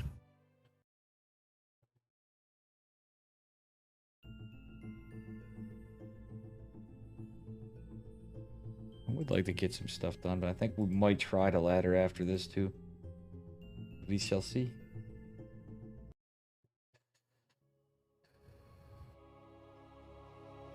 We hopped on at the last minute. I'm thankful we did. Thank you guys for hanging out. Pretty good viewership tonight. We do appreciate it. Myself and DreamHack. ESL. Etc. etc. Alright, here he is in the upper right again, this time on Waterfall. The correct map. In the red, it is our Zerg player. Eggs. And his opponent in the bottom left. Unfortunately, it's not Mr. Pig. Because if he was fighting Pig, we could say it's eggs and bacon. It's Paco Mike in the blue. Now, that would be a funny one to get, guys. Eggs versus Pig. We have a little eggs and bacon. Okay, alright. Protoss player just set up pretty normally, going for a gate scout again. And eggs also opening pretty standardly here. This is a good cheese map, though. I'm surprised we're not seeing a 12 pool or some kind of cheeky pool first build. 14 or 15 pool. 16 pool, some kind of cheese out of reserve player, but he's not going to do so. A man of honor, though he does have some cheeky anti-hero builds. It was an interesting game number 3 we had just now. Tater Tooter with the kitty cat.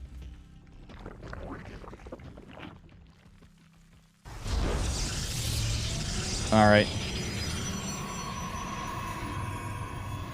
Certainly 20 Nexus, 20 Core from Paco Mike. So he might be doing...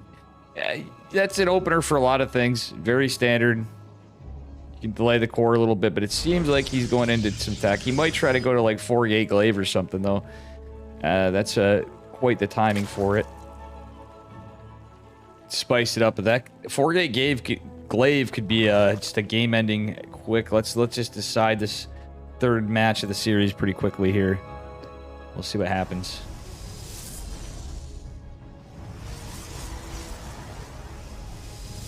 Okay.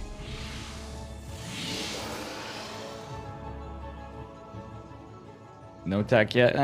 It's gonna be Stargate. Come on. You're still in Wisconsin, Boris? You're not back home yet? Remember you said you were going for a while. Yeesh. Are you out on work? I forgot. I thought you were on a vacation, by the way. As we're approaching the end, Dave's just like, well, we'll just talk to chat like normal. Third hatch going down. And, yeah, we are not going to see much more than the Adept going across. 2 Lings coming in. And second Adept, well, it should be out in time. Well, Lings will make it just there to be a bit of a nuisance. And I'm starting to wonder if we're going to see another Void Ray opener from Paco Mike. Ooh, nice void pull. He's going to clean up the Lings. I doubt this is going to try to go out and get some information. Patrol pathing here in the net for now. Going to shade in and get a little scout. He's got some damage before, but I think this time he's going to back off. He knows Metabolic Boost is going to be finishing soon, typically. It's going to be another Void Ray opener. I don't know if we're going to go into Sky Toss or we're going to see a cheeky Twilight Council follow-up again from Paco Mike. Second Gateway, he did the same before. He was walling off. So either is the case. We have possibilities of both. Third base going to be attempted from Paco Mike. He's posturing out for it. Does have the Adept and a choke in the minerals. And a lot of Lings coming out, though. Void Ray is going to go out, clean up an Overlord for a second. Well, he's going to try to, but you know what? Ooh, the Adept actually, or sorry, the Probe bought some time. Void Ray is going to come over, try to fight this. That Pylon is going to be canceled, which is a smart move. Third base successfully delayed, at least, but the Void Ray is going to tip its hat, scaring the Lings away. Warp Gate going to finish behind this. It's going to be a Twilight and a Forge. Very similar to the hero build, but just with a Void Ray instead of an Oracle. Another Void follow-up, though. Paco Mike had his third delay, so he's like, you know, we'll just delay it a little longer. It's going to finish at about the same time, and he's going to have another Void Ray. Potentially faking out Sky Toss. It's going to be Void Ray, a couple Void Rays and Charge Lots with +1, but there's Roaches on the way for eggs.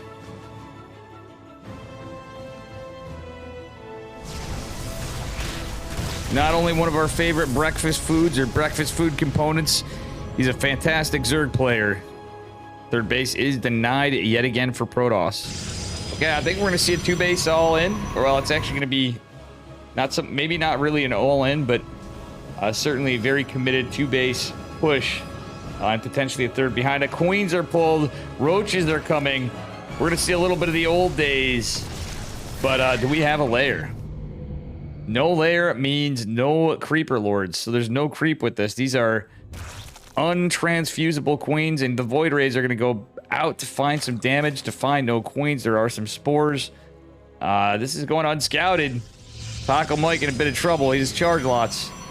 Not even done yet, so Charge isn't here. He's going to get Warp Prism. He needs to cancel that and get an Immortal. No shield batteries in the natural. 2 Void Rays coming out, but the queens are here.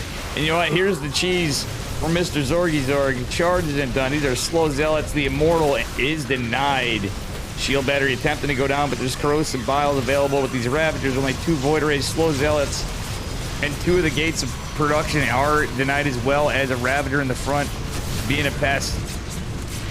Ooh, piling right on the gateways here, or warp gates rather. 7 workers plus falling for Paco Mike, our Zerg player, actually getting some good damage. For a moment, we're not going to see the Immortal back in production. There was no pylon. No way, no hell. No how, no whatever. It's ain't happening. Wouldn't hate to see, well, yeah, he's not going to be able to do a recall. I think he used one. Yeah, recall is on cooldown. Battery not even available at the top. Zealots and 1 Void Ray with a battery just finishing. Probably not going to be able to hold this.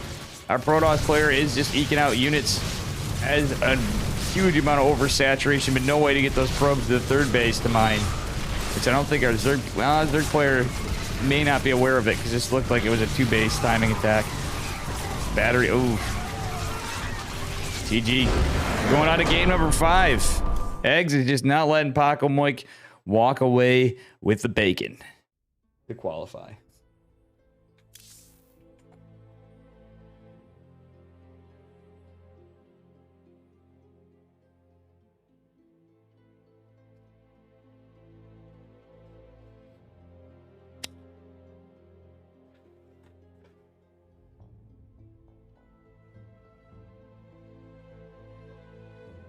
Righty. We are doing pretty good, fam.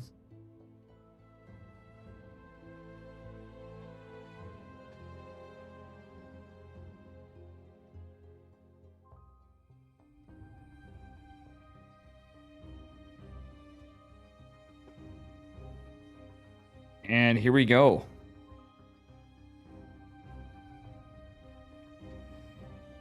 On to yet another game on game number 5.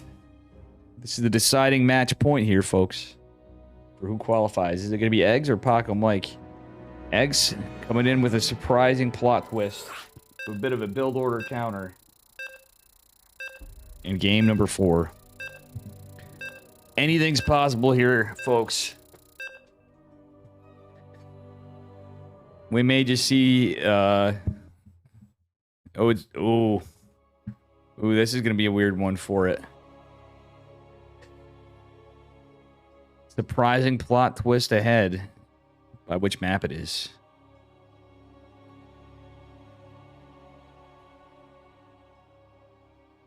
And we are loading up here.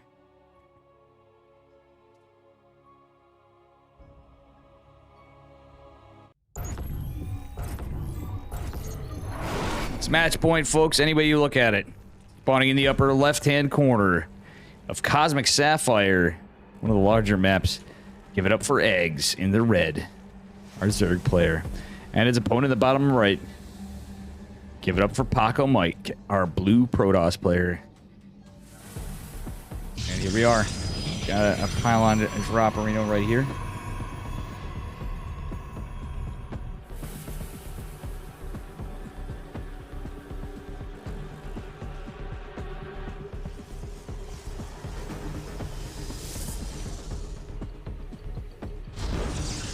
And no pull first from Mr. Eggs again. He's going for a 17 hatch. Actually didn't point that out last game too. He did the same thing. 17 hatch. Not a 16. He's got full saturation for a second there.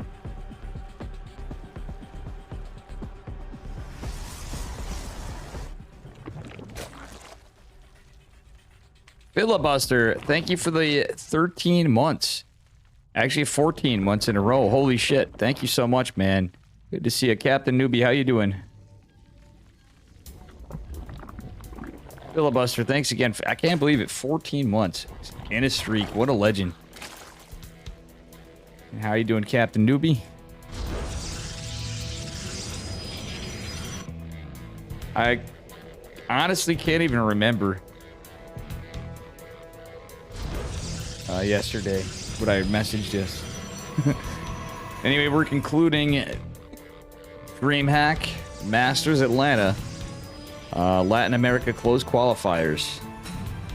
The final match, the final series. Winner takes all probe. Gonna patrol path around again, keeping an eye on the gas for the moment. Is he gonna keep it alive this game? Try to go for the scout on the third base. Hopefully he won't just chill here. Actually, he could this game from now. He couldn't. There's 4 lings in production. We go the heck home for a minute. Be a little safer. Alright, let's see. A little further back from creep at least. Okay, let's see what we got this time. Another Stargate opener. Is it going to be another Void Ray from Mr. Paco Mike? Or is he going to go back to Oracles? Is he going to surprise us and go with the Phoenix? We shall see. A little delayed third hatch from Eggs. It's going into metabolic boost. And Stargate still producing here. Adept is going to go out. Yeah, the Adept has made its way across the map. Going to shade in. Hit a scout, not find anything out of the ordinary. Oh, he's going to complete the shade, though. Does catch a ling, but there's more lings about to pop. 2 queens chasing it down. One getting a lot of damage. Does he get a drone for his troubles? And then, oh, nope, does not get a drone for his troubles. Makes his way down and out of there. Posturing out, scouting. You get 2 lings at triangle third for Paco Mike's side from Eggs. Metabolic boost is going to pop here in just a second. Kind of an awkwardly placed Adept, though. Okay, the Adept is going to return home. The other going to scare away the ling for a moment, but we're going to have a group of lings coming across the map as well. Okay, another pylon going down, and what was it? It was a Void Ray again. Legacy of the Void Ray. Probe is going to mine around here. Adept is eventually going to fall, but the probe is going to go down. Void Ray not finding much, and eggs being very cautious with these overlords. A bit cautious. He's not going to get supply blocked right now, for sure. And it's going to be another double Stargate Fleet Beacon play from Paco Mike, as we saw in game number 3.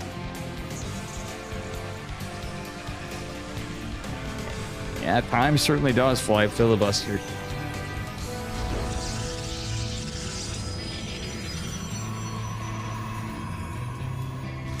All right, we're going to see some pressure here on the probe. Oh, the denial of the third base again. And you kind of want that third base with the... Oh, look at this. Overlords running away. He does catch one, but that Void Ray is going to get some hull damage. A Zerg player is even going to scout the fact that it's 2 Stargate Fleet Beacons, so he can respond in kind. Does have the Roachborn coming. Let's see what happens. Paco Mike did win the double Stargate game before. Udep's going to try to guard this probe, trying to secure this base. Void Ray going to try to help the fight and even the tide to take the third. Void Ray is ultimately going to kill this, but there is pneumatized carapace for our Zerg player, so he has speedy overlords, but nonetheless, it's going to go. What the hell is that drone? Oh my god, that was a misrally! Oh my god, we do have a drone going down to the triangle third and falling. That was a free donated drone from Eggs. I wonder if that's like a manor mule, but it's a manor drone. Oh my god, that was too funny. He scouts the double Stargate and he's mauling. So yeah, actually, manor drones, Paco Mike. You don't see that every day. No, I think that was accidental. Anyway, Little Reconstitution and Aspire going down 4 eggs. Paco Mike, in the meantime, getting into carriers and +1 air weapons, and that very delayed third base. He's going to go out and try to put some pressure on with these 4 Void Rays. Usually it's 5, but I believe he just has the 4 here. Yeah. And he's going to go right into carrier production. Could be a bit of a problem. Usually you want 5 to deny that. 4 could do it too, I guess. For 4th. He's going to try to put some pressure onto the natural hatchery, but he's not going to do so. Looks like Eggs is in position to take the 12 o'clock position base. And we're just now going to see the third base finish up for our Protoss player. He's dropping some gates. Going into Twilight. Going into +1 ground weapons. We saw this before. Hoping to get in a charge lot foul up. It's what you usually do on the double Stargate openers. Unless you were doubling down on Sky Toss. We're going to see the same thing again as before. 6 mutas in production. But this time a Hydrodan. So I think this is a Jabate. He's going to Jabate him, you jabroni. He might go into Hydra Lurker, which would be a little rough if the carrier count gets out, but let's see what happens here. Does deny the 4th base. 4th base just goes down again, but the Void Rays are still here to be a little menacing. Going to go into the main base. Not a lot here to protect. Actually, 3 Queens are going to be in to greet the 4 Void Rays with a Spore Crawler. They might potentially be able... Yeah, they're just being annoying. Doing what you do with Void Rays. No Flux Veins this game. Oh, he donates a Void Ray. That is not too good for our Protoss player. Oh my god, the Muta's getting actually a ton of damage down. 2 carriers here to defend. I believe we may have heard a recall. Oh, these probes are falling like dominoes. Mamma mia, Paco Mike down 10 workers. Does have some Void Rays to defend with the slow Zealots on the Roach attack. That's what that recall was for. We're going to see 7 Corruptors in production. Paco Mike has to be careful. He's eking out another carrier. And +1 ground weapon's going to finish. This is +1 Protoss. +1 air carapace for our Zerg player is being researched. As he has 10 Corruptors in production. Let's see if any popped out. No, not yet. So he's going to have 10 Corruptors, which is great. Muta's going to attempt to be going around to get some collateral damage on probes, mineral lines, etc. But 4 carriers, a little scarier for the Mutas. The air carapace is going to be a long time to come. Okay, our Protoss player trying to see which 4th base he can take. Looks like he is going to take the east side. The Mutas are here. Well, I could go for the 6 o'clock position base. Roaches are going to be scouted, but these are slow zealots. There is going to be no... Oh, he forgot charge. But there's 10 corruptors, the 3 void rays. Oh, no, he wants... he didn't get a target for him. He wants to get the hell out. He doesn't have prismatic alignment. Corruptor's going to take out one of the void rays. We're going to see more zealots warped in. The 4 carriers are going to try to clean up the mutas. Going to do so. There's nothing in terms of static defense in the natural. Our Zerg army is going to push across with the Roach contingent. There's all this mass Corruptor coming out. Charge is a long ways away. And, well, we're scouting out the Corruptors at least with the Zealots. Yeah, our Protoss player going for the 6 o'clock position side and is going to lose a couple pylons here, which is very unfortunate. The carrier is going to be forced over here. The Corruptors on the other side. He knows, or at least knows at the time the Corruptors were over there, so he should have some time to scare the Roaches away. And he's finally going to be able to try to get a 4th base done, but all the Corruptors coming out. Just more Corruptors. Infestation Pit, +1 ranged attacks, and +1 air flyer attacks for us are going to go down. But guess what? The Corruptors are going to be out. Nothing really to contend with them at all. They're going to be able to actually just start puking on the 4th. Beautiful Ling run by from our Zerg player with some Roaches coming in, and the Corruptors are just going to be able to jump right on top of the carriers. Prismatic align be damned.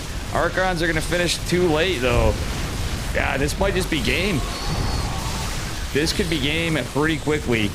Paco Mike down on supply. We are losing some serious amounts of stuff, and it's just a battle of more versus less. He's going to start peeing on the production in the main base. Queen's even pulled into the fight. Army supply 30 to 108. It ain't looking good for Paco Mike. He's losing gateways. He's losing his Stargate. He's losing... Well, it looks like he's losing the game, unfortunately. Paco Mike trying to secure over here. He loses the Nexus in the main even, as he didn't even get a 4th base up yet. And charge did complete, but I don't think it's going to matter against this Roach army. There's so many Corruptors out. It's like comical, but you know, it's just yeah, it's a little rough for Paco Mike. He's only got Archons. GG's called in eggs. Congratulations, and a bit of maybe an upset is going to advance.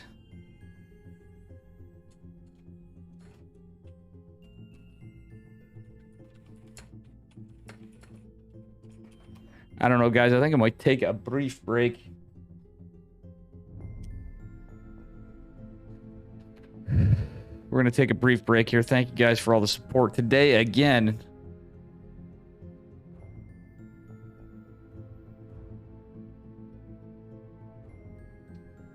Thank you, everybody.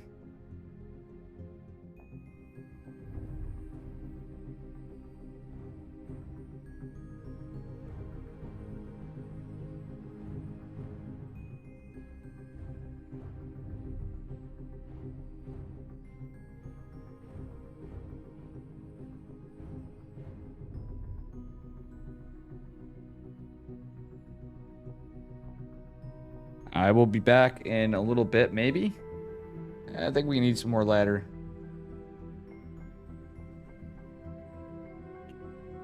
Let's see who's ongoing for Zeratorino. I was just going to lose the delay, but I think I'm going to take a little bit of a break.